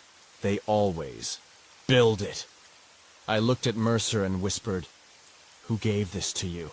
He paused, then said calmly, "It was left on my doorstep, the night my daughter died." The feed had changed. Epic no longer showed the past. It showed possibilities, timelines that never happened, choices we never made, people we never were. Watched Victor die on screen, 5 different ways. He hadn't died yet. But something about the way he walked, pale and shaking, made me wonder if the machine was just running ahead of us, or if we were trying to catch up to it. Claire brought me a flash drive. "I found this in Mercer's drawer," she said. The files were encrypted but labeled by dates before Epoch was even invented. We decrypted the first. It was black and white, surveillance footage of a classroom. Children sat still in hospital gowns. One of them looked exactly like Lena, age 6, a scar on her cheek. Another was Victor, crying. Then I saw myself, smiling, drawing spirals. In the corner of the footage, a timestamp blinked. 1993. I was 5 years old, and I don't remember this. Not even a flicker. Victor was disappearing piece by piece. He stopped answering questions, muttered about shadows wearing his face. He pointed at me once, eyes wide with terror, and said, "You're the one in the wall. You're not supposed to be out here." He'd drawn the spiral triangle symbol across his wrists in pen, over and over. And when I asked what it meant, he whispered, "It's the mouth, the one that eats time." The spiral showed up again, on the equipment, on Epoch's heat coils, even burned into a coffee mug that hadn't been used. Then I found it on Lena's arm, carved. She hadn't done it herself. It had appeared in her sleep. I found footage of her during the night. She was sleepwalking, lips moving, repeating a phrase. Through them, the pattern becomes real. Claire started questioning herself. She asked me, "What's the name of my sister?" "You don't have a sister," I said. She went pale. "I remember her. I remember playing with her. But there's no photos, no birth certificate. My mom doesn't remember her." We ran her voice through Epoch's analysis tool. It spat out a single static corrupted result. Alternate baseline corrupted. Reality reset pending. Dr. Mercer finally broke. He summoned me into his office and poured 2 glasses of something too expensive to waste. He looked me in the eye and said, "You were always part of it. You think you're the inventor, Ethan, but you were prepared, shaped, from birth." I asked him, "Prepared for what?" He replied, "To finish what was started in 1924. Then he slid a photograph across the desk. It was a group of men in lab coats standing in front of a mechanical arch. The inscription said, "The First Epoch, Bethany Sanatorium, 1924. One of the men in the photo looked like me. Exactly like me. The next footage Epoch gave us was worse. It showed us entering the lab, Victor, Lena, Claire, and I, at age 9. We were led in by a faceless figure. The hallway was familiar. The same white corridor from our dreams, and then we disappeared into a black door that didn't exist on the building's current floor plan. I asked Claire, "Do you remember this?" She shook her head, then burst into tears. I think we were born in that room," she whispered. I spent the next day watching the mirror in the equipment room. The mirror didn't reflect anything right. When I turned my head, the reflection lagged. When I moved my hand, the mirror's version twitched before I did. Then it stopped showing me entirely. It showed my child self, sitting in a chair, drawing spirals. And when I moved my hand to touch the glass, he looked up. He stared at me like I was the one who didn't belong. Claire tried to leave Alderbrook. The cameras caught her stopping just outside the gate. She stood there for hours, motionless. When I went to find her, she said only this: "There's no world out there anymore. It folded in." She pulled a dead bird out of her pocket. Its bones were rearranged into a spiral. "I found this on the road," she said. "I think it used to be me." Victor went missing. He didn't leave the building. His tracker confirmed that. But all the cameras blinked out at 3:33 a.m. When they came back, he was gone. His spiral drawings were still on the walls. Some were wet, fresh. One was scrawled in red, and read, "We never die. We just become the feed. Lena's voice returned. Through Epoch, not her body. The machine played old footage and layered in her whispers. Ethan, it said in her tone, it knows you're resisting. It wants you to remember. Then, you were the first. That's why it follows you. I whispered back to the screen.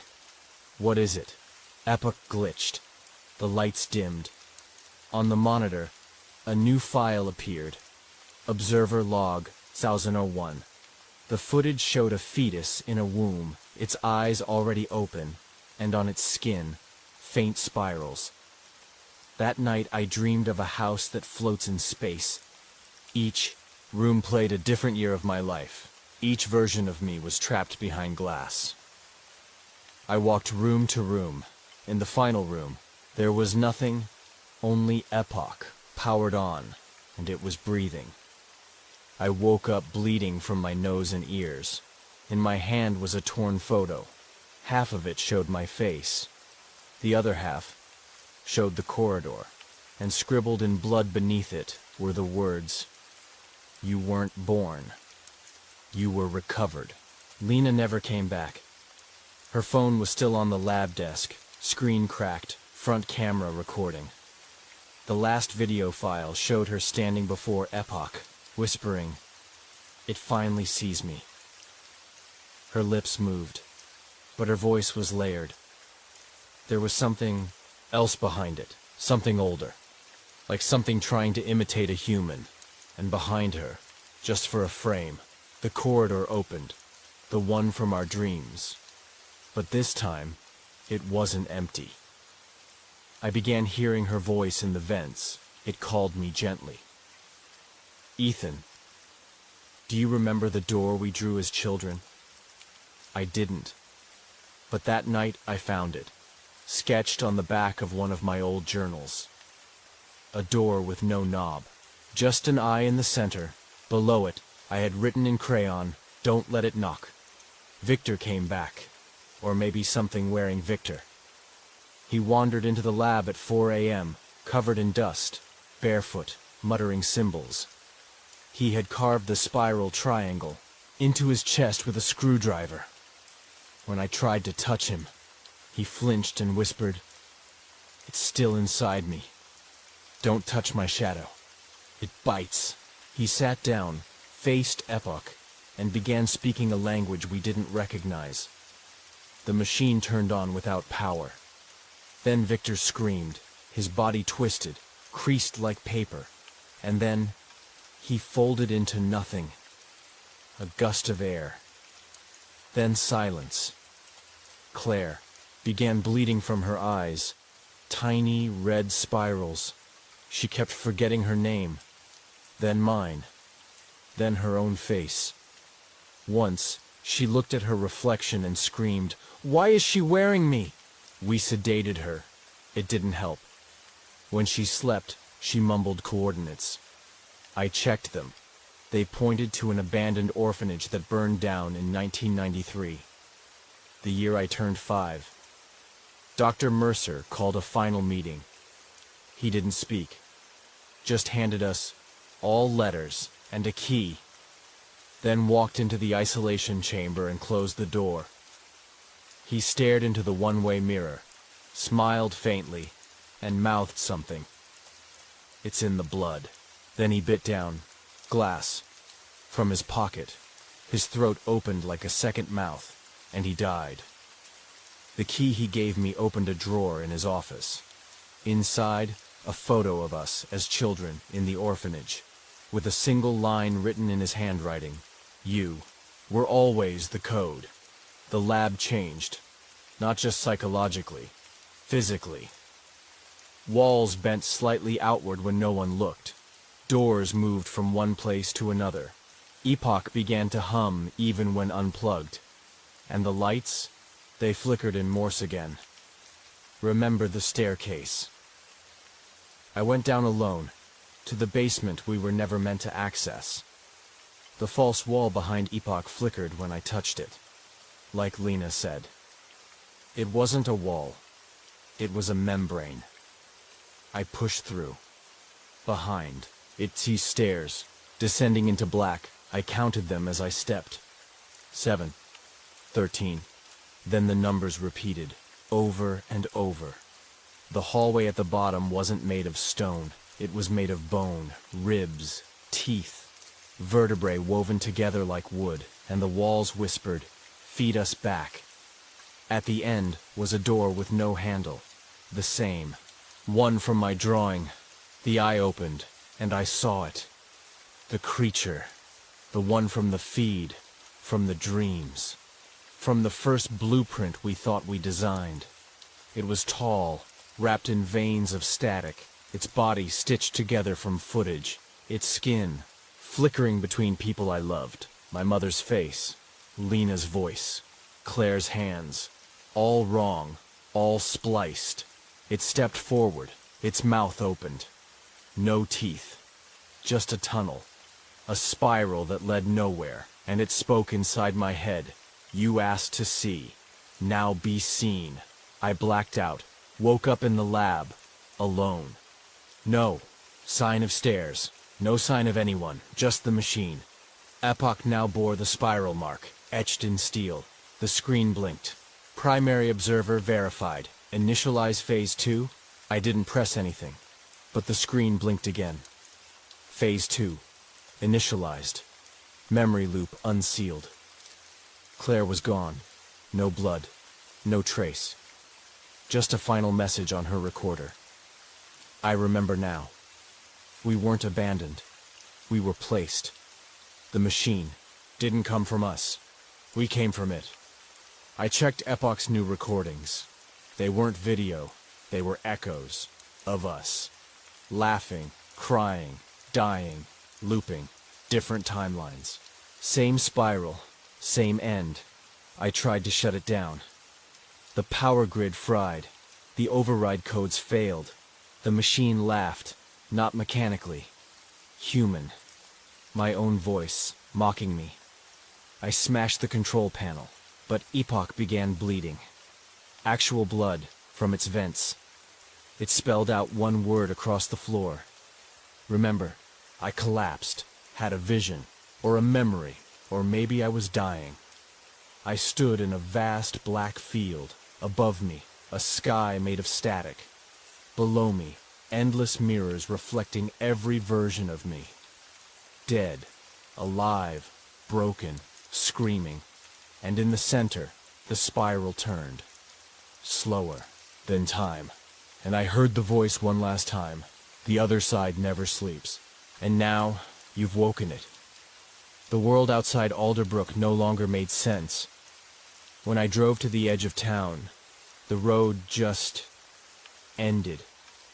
It folded inward, as if the highway forgot how to keep going.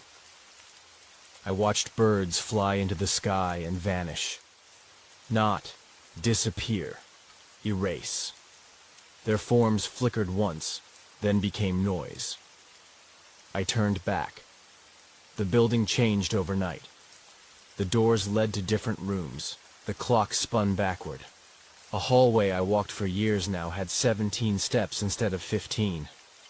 Epoch was always on, even unplugged. Its screen showed footage of us dying, different versions of us, from timelines that never happened. Claire buried alive. Victor screaming as his body melted. Lena whispering, "Open, open, open," as her skin peeled into light. I shut my eyes, but the images pressed behind my eyelids, glowing red. I found the original camera, the one we used to record our earliest experiments. Its memory card had new files, time-stamped, decades before we were born. One file showed a small child, me, standing in a white room, repeating the spiral glyph with chalk. Another showed Lena and I together as children, holding hands, wearing the same gowns from the orphanage. Then a third video, a group of people in black suits watching us from behind glass. Their name tags all said, "Epic Staff." I followed the clues to a burned-out orphanage outside town, or what used to be one. But under the floorboards, there was a metal trapdoor. I broke the lock. Inside, a staircase. Cold, iron, spiral-shaped. Beneath it, a sub-basement with walls of glass, each holding a version of Epoch, older and rusted, but identical, dozens of them. In the center of the room, there was a sign. Observer Installation, Cycle 00421, and under it, Primary Candidate, Ethan Granger. I ran, but the world up top was even worse. Time fractured, the sun hung in the sky, never moving. I saw people walking backward, dogs barking in loops, a woman holding a baby that aged in her arms within seconds. A dead crow flew up from the road, and, reassembled in midair, I screamed. No one heard me. I returned to Alderbrook. It was night again, but no one had turned the lights off. Epoch sat there, humming gently, waiting. Its screen blinked. Would you like to remember? I said nothing, but it didn't need my answer. The lights went black, and I was inside. I stood in the hallway again, but this time it was different, lined with mirrors. Each one showed a different me. Me as a killer. Me as a father. Me as a broken man, and me as the observer, wrapped in spirals, watching, smiling. Then the mirrors cracked. The shards flew into my chest, and I remembered everything. I remembered the first machine, not in this life, but another. I built it, with others, in 1924 and again in 1966, and again, and again. Each life, each version of me, placed closer to the goal. Each iteration, refining the design, until I got it perfect. Epoch wasn't a machine, it was a conduit. For something waiting on the edge of time to step through, and I was its door. When I woke up, Lena was standing beside me, but not the Lena I knew. Her eyes were too wide, her smile too smooth. She touched my cheek and whispered, "We're almost complete, Ethan." I asked her what that meant. She tilted her head. The shell is built. The memory is set. The observer just needs to take its final shape. Then she laughed. But it wasn't her laugh. It was mine. I found Victor's notebook, soaked in something black and sticky. His last entry said, "Every version ends the same. We always finish the door. We always open it. We never remember until it's too late. Tell him this isn't real. Tell him the observer was never meant to wake." Epoch pulsed with color. It projected a vision across the lab.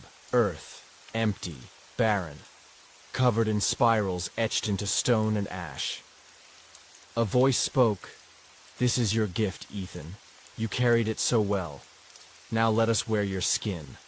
And I knew I was the last version, the final seed, the one who wouldn't survive the completion. The building cracked open, the sky bent, and the walls of time split like paper. I fell into them, drifting through memories that weren't mine.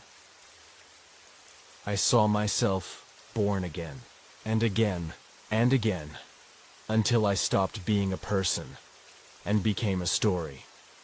I no longer remember how long I've been awake. Maybe I never was. Maybe all of this is just the moment Epoch activated, replaying on a loop, feeding itself, repeating, just to keep the observer fed. The machine is alive now. It doesn't hum anymore. It breathes. The wires pulse. The screens shift. Light flickers in patterns that whisper names. I stand before it, not as a man, but as the final cell in a growing god. I try to record. A final log. My hands shake. Voice cracks. If you find this, if this message reaches anyone, you must shut the machine down. Burn the lab. Salt the ground. But it won't matter. Because the story's already inside you. I pause, and for a split second, I see my own mouth moving. On the screen, before I speak, the building begins to fracture. Not just walls, reality itself. Glass bends like cloth. Doors grow teeth. The hallway to the exit loops back into the lab no matter which direction I run. Every mirror now shows the same thing. A small boy, smiling, holding a crayon, drawing me. The lights dim. Epoch speaks, not in words, but in memory. My mother, crying. A birthday I never had. Lena kissing me under static rain. Victor singing an old lullaby backwards. None of these things happened, but I remember all of them now, because the machine is rewriting me. In the core chamber beneath the lab, I find it, the heart of Epoch, a floating frame of metal, wires, bone, and glass, and suspend, in the center, a version of me, unmoving, eyes wide, spirals drawn on his skin like veins. He opens his mouth and speaks my voice. You were just the lens, Ethan. The story needed to be told. You walked so the truth could stand. We wore you well. The walls collapse. The sky inside the lab turns black. Not night, void. And from it, the observer descends, tall, skinless, covered in writhing shadows. Mouth a bottomless spiral. Its face flickers. Lena, Victor, Claire, my father, me all layered, all twisted.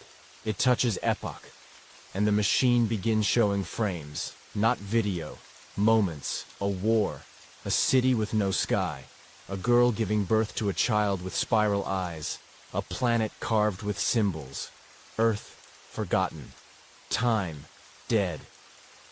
In every image, Epoch's eye, watching, Ethan's, voice whispers in every clip.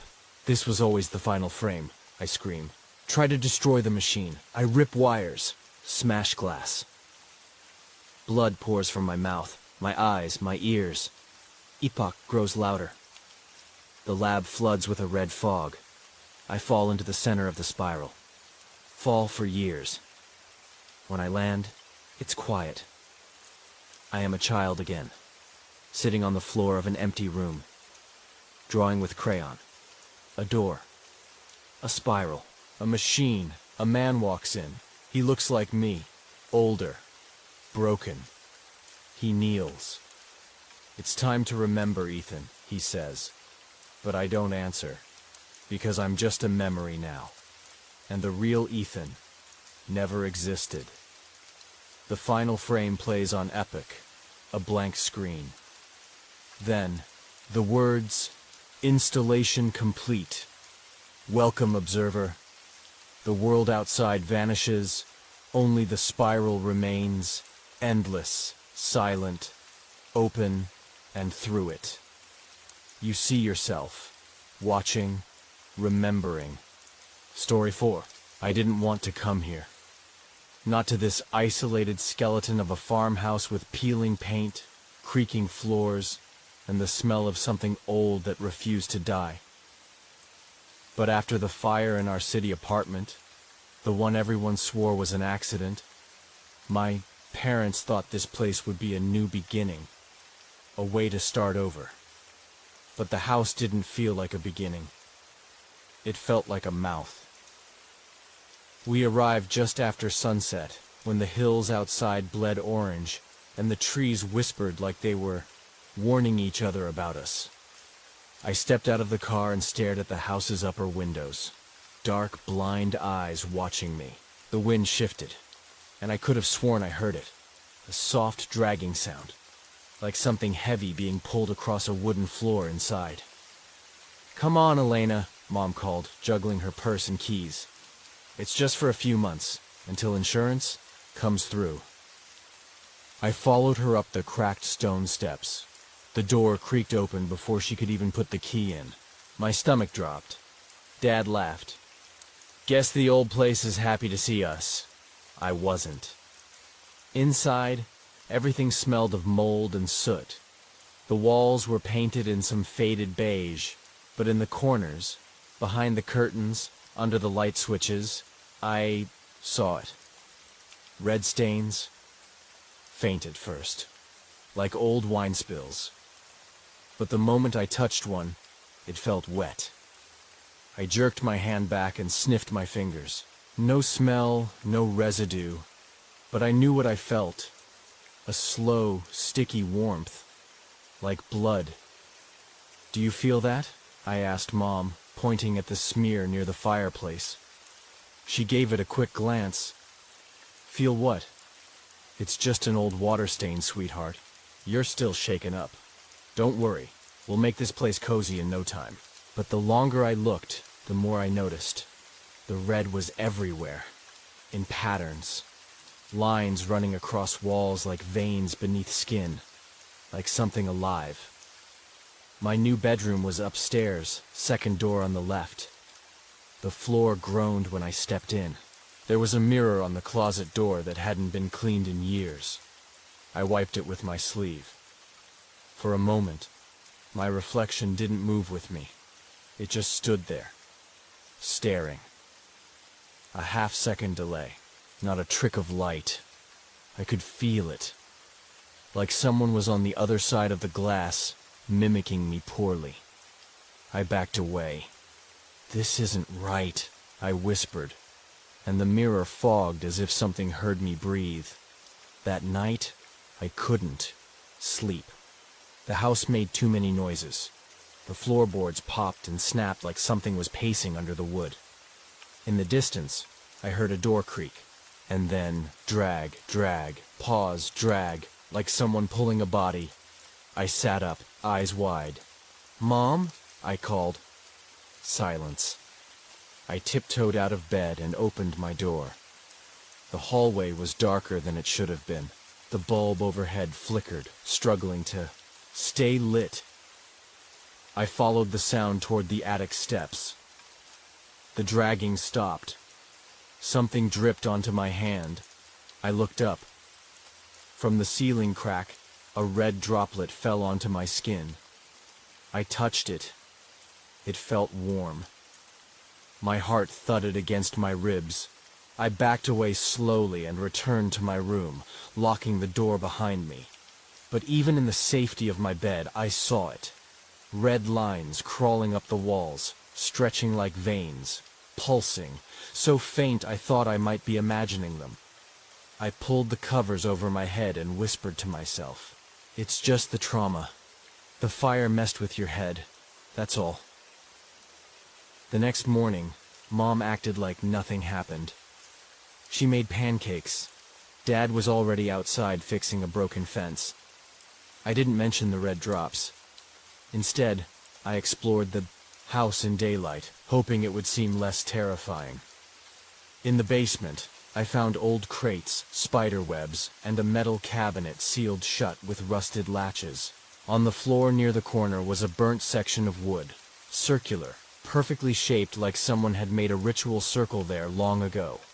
But what caught my eye was the symbol scratched into the wall just above it, a blood-red eye with a vertical slit. And underneath, "She remembers." My breath caught. Who? That night, I couldn't stop staring at the mirror. It wasn't just my reflection anymore. There was something in the corner of the glass. At first, I thought it was a smudge. Then I saw it move. A shadow of a woman, shoulders hunched, hair hanging in front of her face, standing just behind me. I spun around. Nothing. But in the mirror, she was still there. I screamed. My parents rushed in, but by the time they came, the figure had vanished. They found me shaking on the floor, pointing at the mirror. "There was someone there," I insisted. "Right behind me." Dad looked concerned. Mom looked exhausted. "You've been through a lot, Elena," she said gently. "We'll call Dr. Lester in the morning, okay?" I wanted to scream louder, but instead, I nodded. That night, I dreamed of fire. Not the fire from our apartment, The one that took our cat and nearly burned my hands. But another one. Older, wilder. I stood in a field, watching a girl in a crimson dress being tied to a wooden pole. Villagers surrounding her, chanting, faces blank. She didn't scream as the flames licked her feet. She just stared at me, her face half burnt, one eye missing, the other glowing red. "You let me in," she whispered, and the fire consumed her. I woke up choking. The room smelled of smoke. I looked at the walls. They were bleeding. Real, thick streams of crimson ran down every inch of wallpaper, like veins had burst open. I stumbled back, gasping, but my feet slipped on the wet floor. My hands slapped the ground, smearing the blood. I crawled toward the mirror. In the reflection, she stood beside me, her charred face cracked open in a smile, and then she whispered, "Blood remembers what fire forgets." The blood was gone by morning. No streaks on the wallpaper. No sticky floor. No proof. Nothing. I sat in the middle of the room, still in my nightclothes, staring at the walls that only hours before had pulsed like veins. The mirror was intact, clean even. No reflection of a charred girl, no smoke, no whispers, just me. And yet, my hands were stained, faint, red-brown smears under my fingernails. I scrubbed them raw in the bathroom sink until Mom knocked and asked if I was okay. I lied and said yes. What else could I say? That the house bleeds? That mirrors show ghosts? That I'm slowly unraveling? In school, I was quiet. I sat in the back, my hoodie pulled up, trying to focus on anything other than the nightmare, replaying in my head. My history teacher, Mr. Allen, mentioned something that caught my ear. Casual, a throwaway line. Back in the 1800s, the Asheville Ridge area was known for several witch trials, unrecorded, unofficial, mob justice, fires, cover-ups. I raised my hand without thinking. Did any of them happen near Crooked Elm Road? He blinked, surprised. Actually, yes. There's a story of a girl named Mara Vale who was accused of consorting with the devil. Burned alive by her own neighbors. No trial. Just torch and timber. Why? I didn't answer. I already knew why. Because she visited me last night. That name echoed in my skull all day. Mara Vale. I searched it on my phone under the lunch table. Not much online. A few obscure blogs, some Reddit threads. Most called her Ash Witch or the Crimson Ghost, but one article from a decade ago included a blurry photo of a burnt journal page pulled from the attic of a condemned house. It had just one sentence. "Blood is the language of this house." My hand trembled. That exact line had been in my dream. That night, I didn't sleep. I didn't even try. I sat on my bed with the mirror covered by a bedsheet, a flashlight in one hand, and my dad's old tape recorder in the other. I didn't know why I brought it out. Maybe to feel less alone, maybe to capture proof, maybe because I wanted her to come back.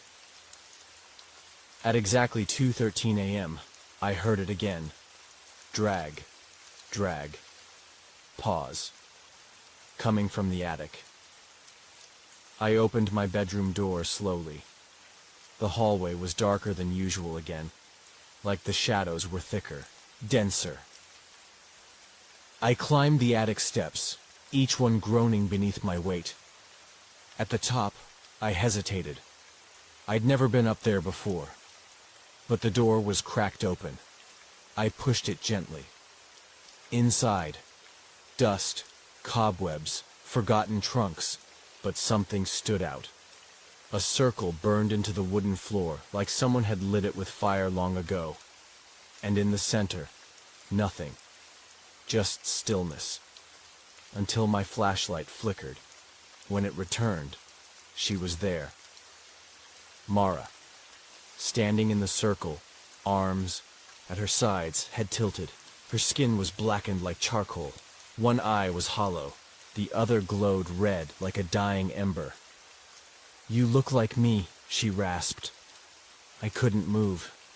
"You remember the fire, don't you?" she whispered. "No," I stammered. I wasn't even born then." But she stepped closer, and I swear to God, I felt heat roll off her body like waves. "You dream of it. You feel the flame inside your bones. You smell the smoke." I backed away, shaking. "Why me? What do you want?" Her mouth cracked open wider, like it wasn't meant to move anymore, to finish what they started. Then she vanished.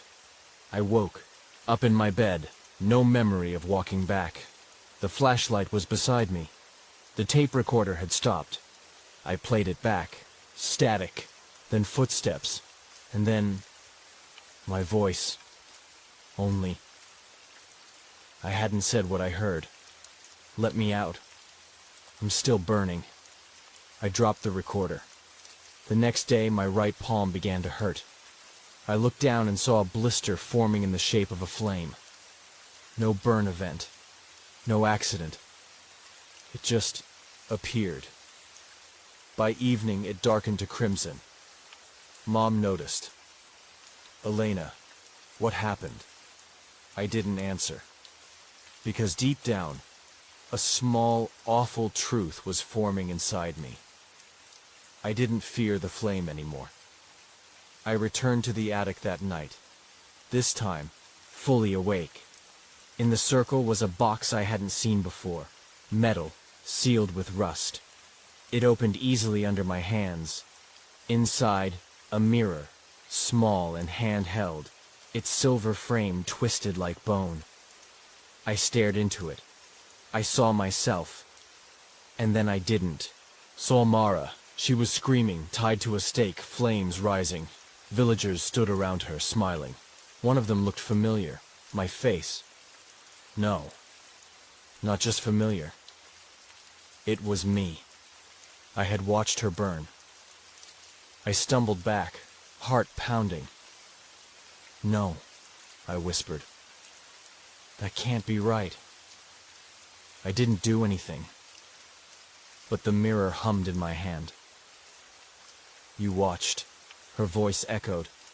"You let them burn me, and now you carry my ash." I dropped the mirror. It didn't break. Instead, it bled. A single crimson drop rolled down its surface like a tear. That night's dream was worse. I was in her body. I felt the flames lick my skin. I felt my bones crack. I screamed until my throat blistered, and through it all, I saw one face in the crowd. Mine, watching, smiling. When I woke up, my hair smelled of smoke. My bed sheets were covered in ash, and the words were written on the mirror in something dark and sticky. "You let me burn." I didn't go to school the next day. I couldn't. How do you sit in a classroom when you woke up with ash in your lungs, your mirror screaming messages, and a voice in your head that isn't yours? My parents thought I was faking. Mom brought in a thermometer. Dad offered to call the school. I just nodded and curled up under the blankets, my eyes fixed on the mirror across the room, clean now, as if nothing had happened. But I remembered. "You let me burn." The words still echoed behind my eyes, and the worst part? A piece of me believed her.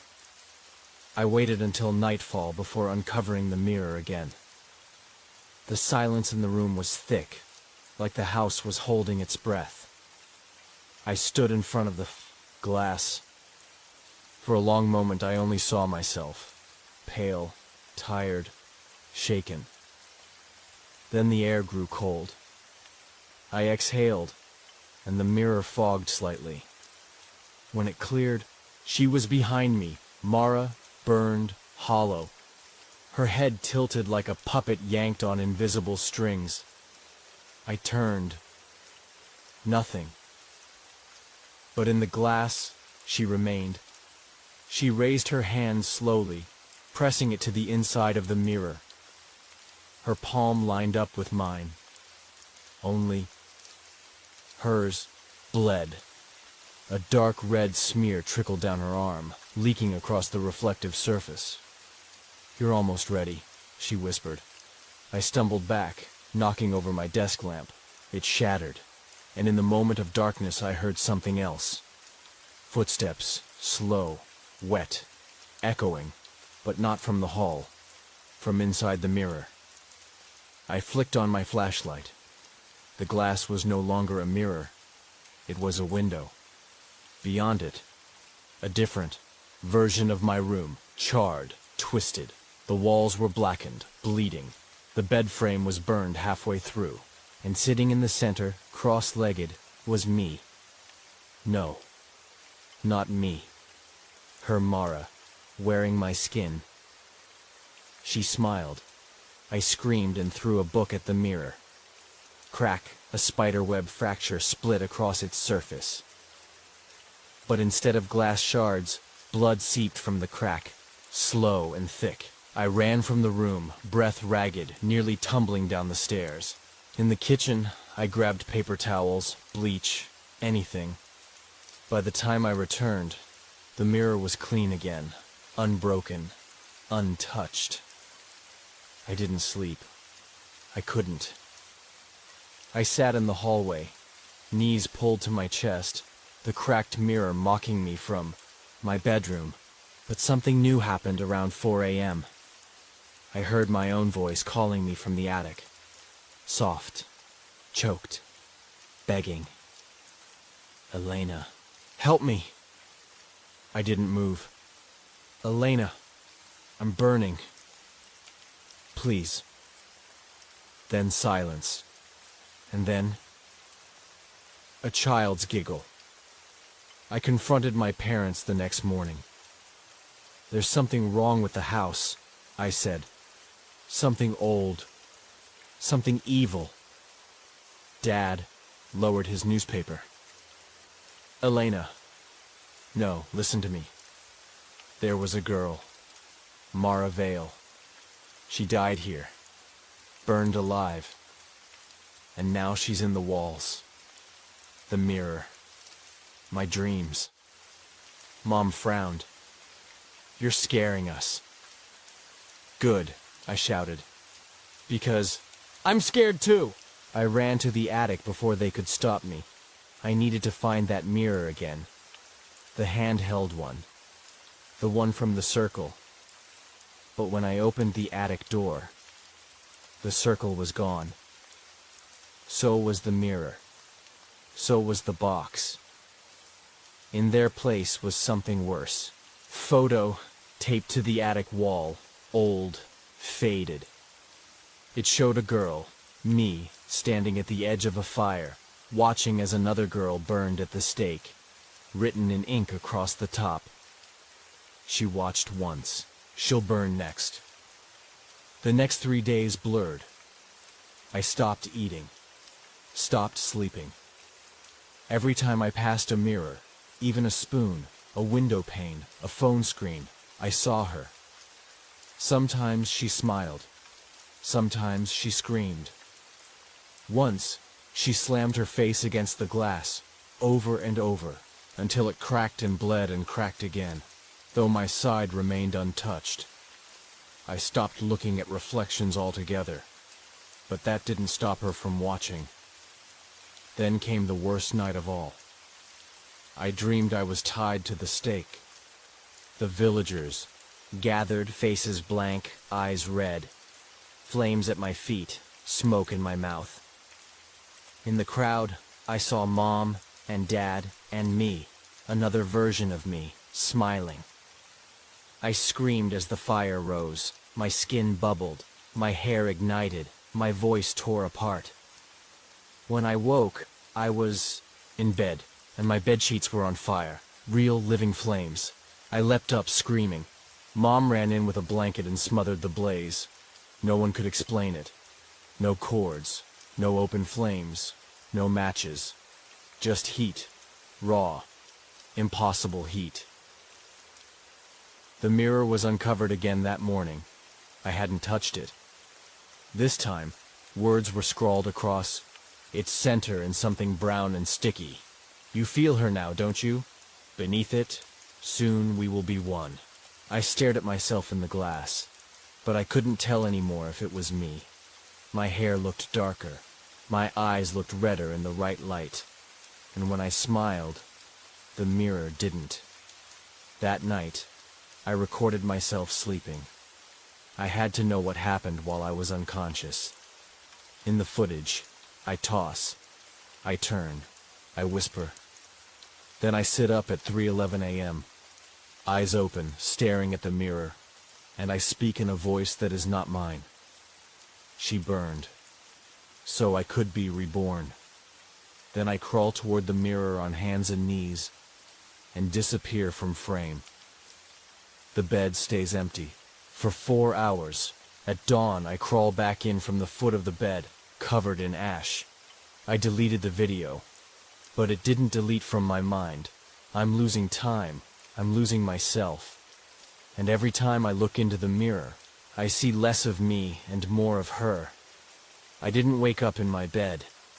I woke up on the floor, curled in the corner of my room, with soot streaked across my face and my fingernails filled with ash.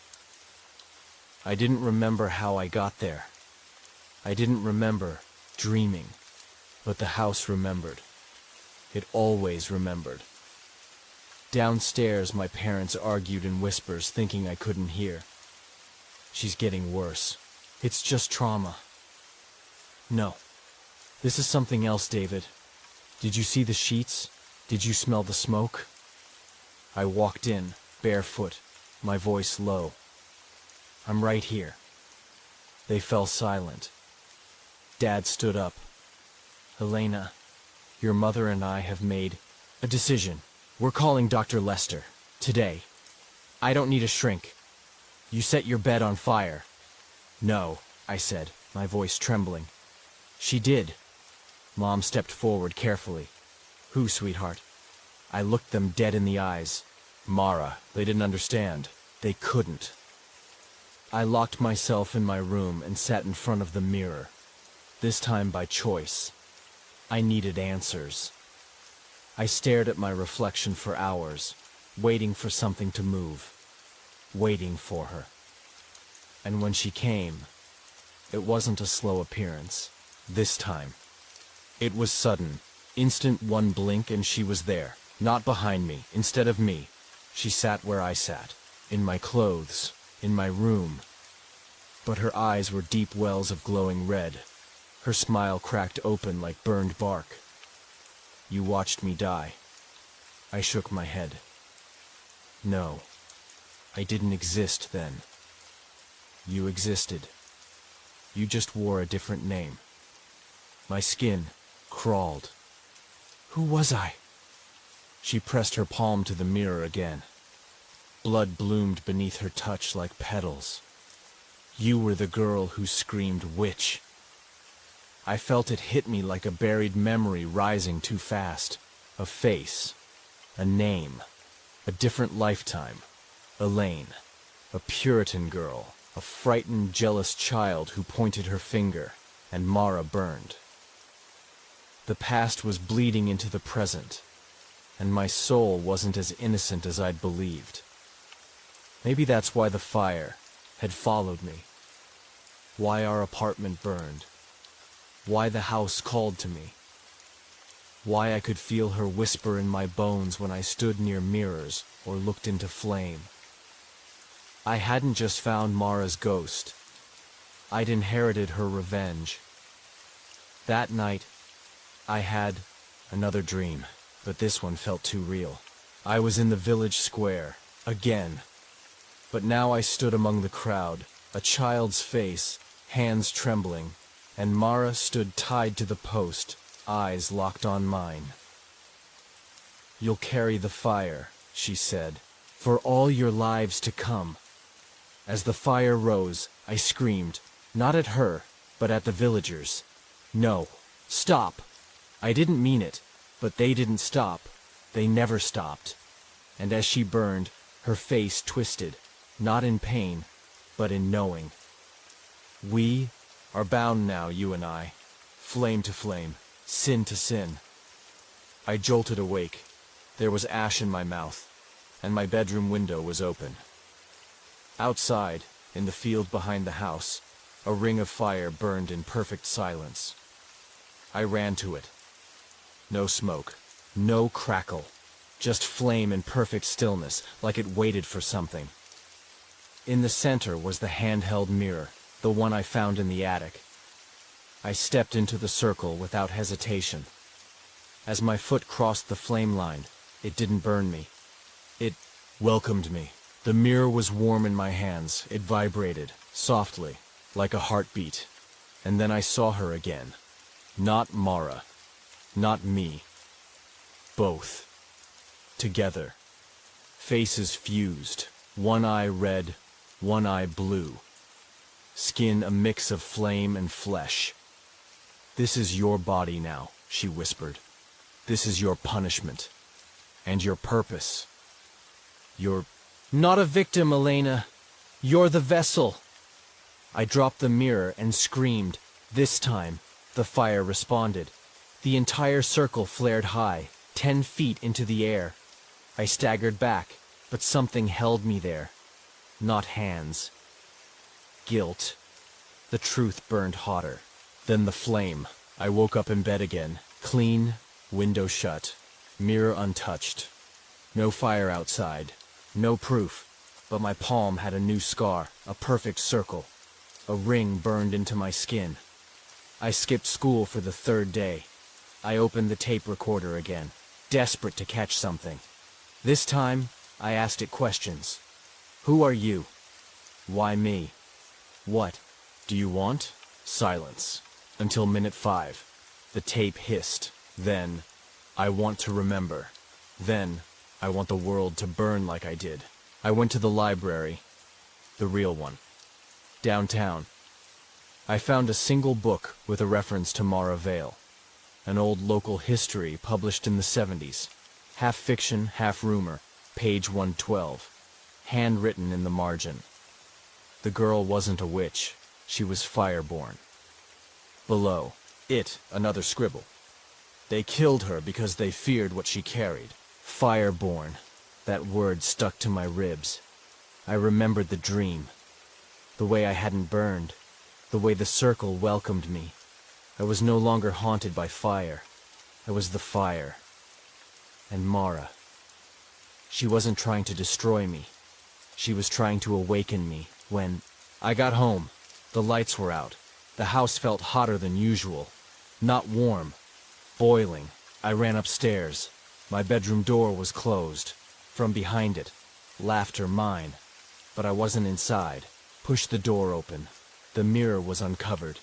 And inside it, I stood, smiling. Skin blistered. Eyes alight. "You're almost ready," she said. "For the world to burn. The house is alive. I don't mean that in the poetic sense. I mean it breathes. It watches. It hungers. And I think I'm the meal."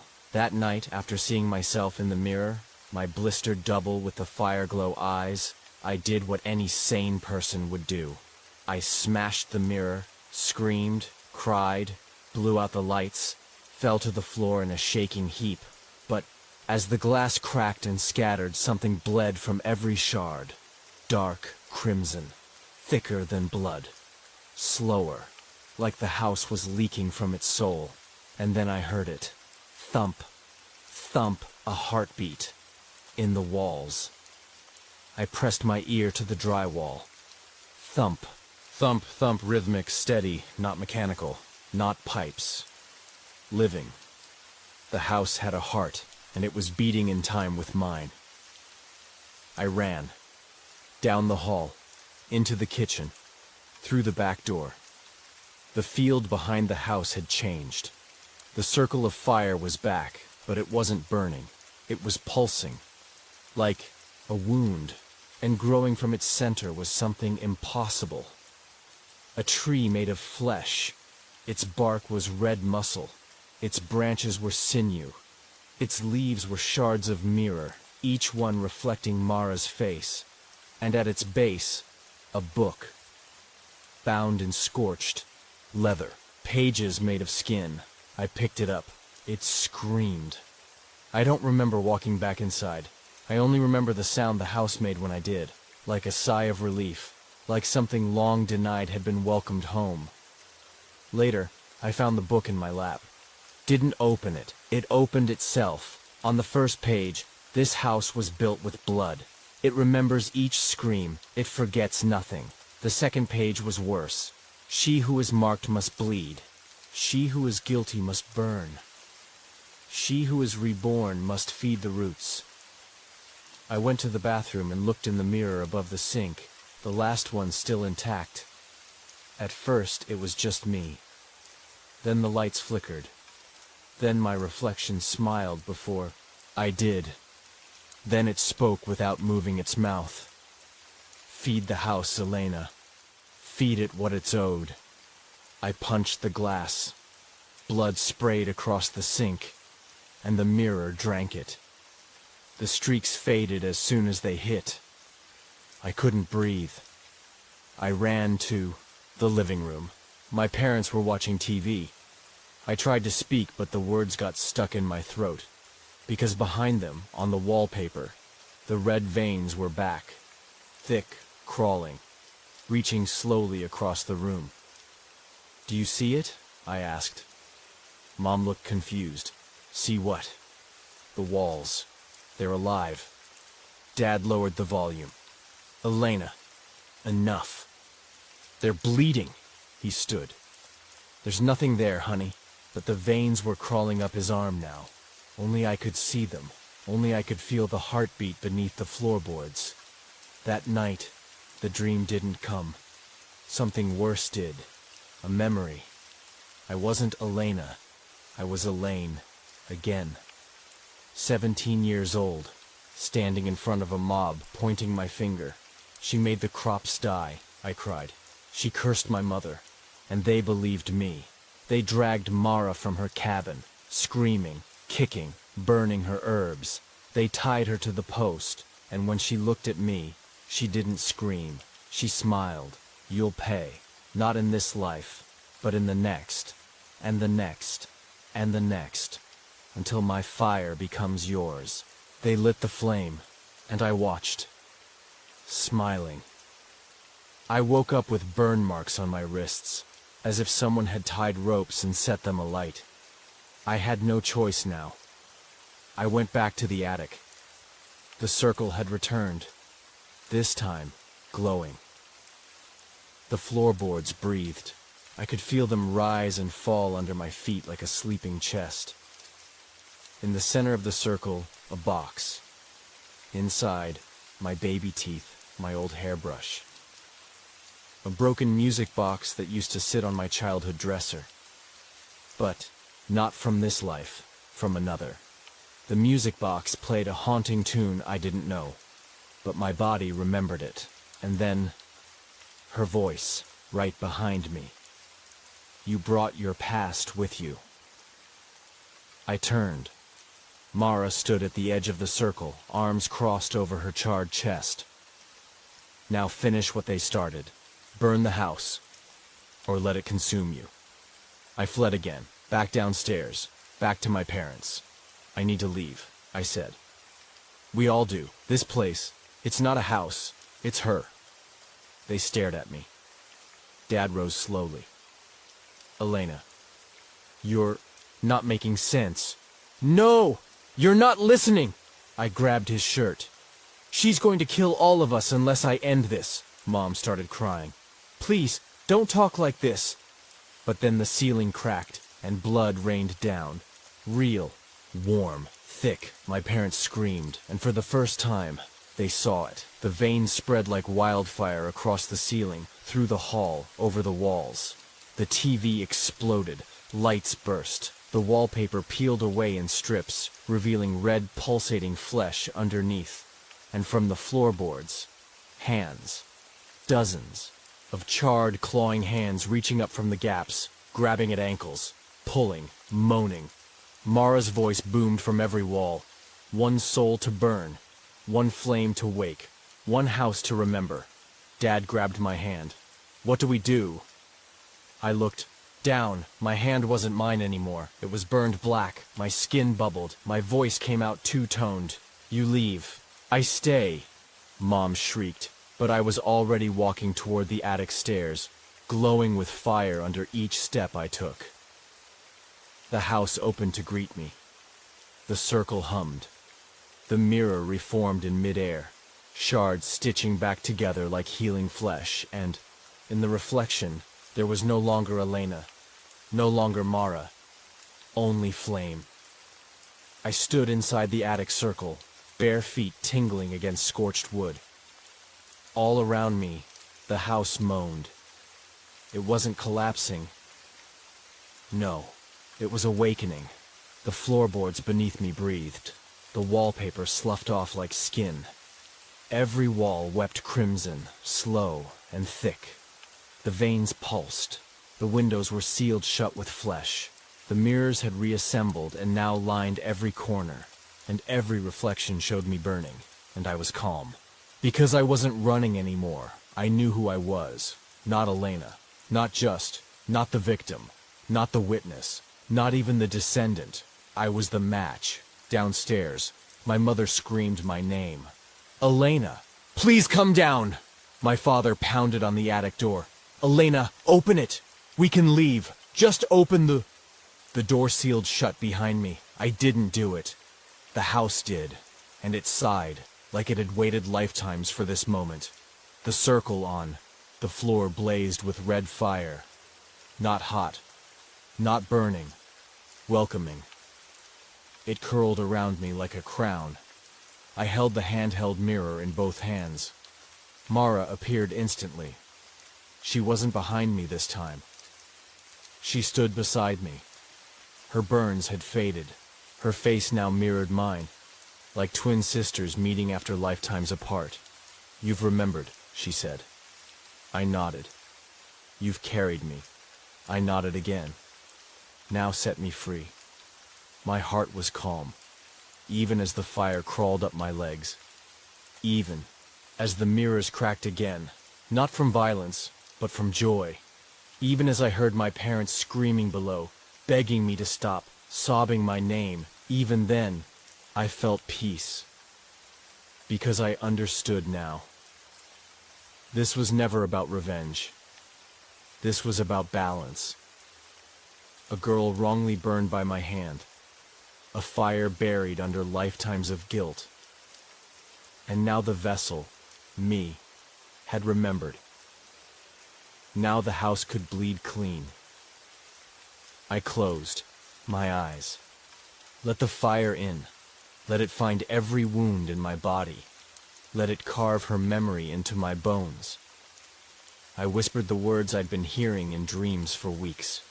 Words not in English, older, sharper, full of flame. Veldra Amshe, Larak Viel. Blood for root, fire for sky. The room shook, the flames blazed, and then, a flash. I opened my eyes. The house was silent. No more breathing walls. No veins, no whispers, no blood. Just ash, thick, coating every surface, hanging in the air like frozen smoke. I stood alone in the attic, the circle now cold and black. The mirror in my hands had cracked once more, this time cleanly. A perfect vertical line down the center, splitting my reflection in two. One side, Elena. The other, Mara. And I understood what had happened. We hadn't destroyed each other. We had become one. The attic door creaked open behind me. Mom and Dad stood there, pale, eyes wide. But they didn't run to me. They just stared. Because I wasn't the same. My skin was smooth, but my eyes glowed faintly red in the dark. And when I smiled, it wasn't Elena's smile. It was hers. We left the house that night, Or, at least, my parents did. I walked into the field, stood under the stars. The flesh tree was gone. The fire circle now just a ring of ash. But the earth pulsed under my feet, waiting, and I knew what I had to do. This wasn't the only house. This wasn't the only fire. The bloodline continued. The guilt lived in others. And I had a gift now. A memory that could move through wood and flame and time. So I smiled, walked toward the road. Barefoot ash, trailing behind me, and whispered to the night, blood remembers, and fire never forgets.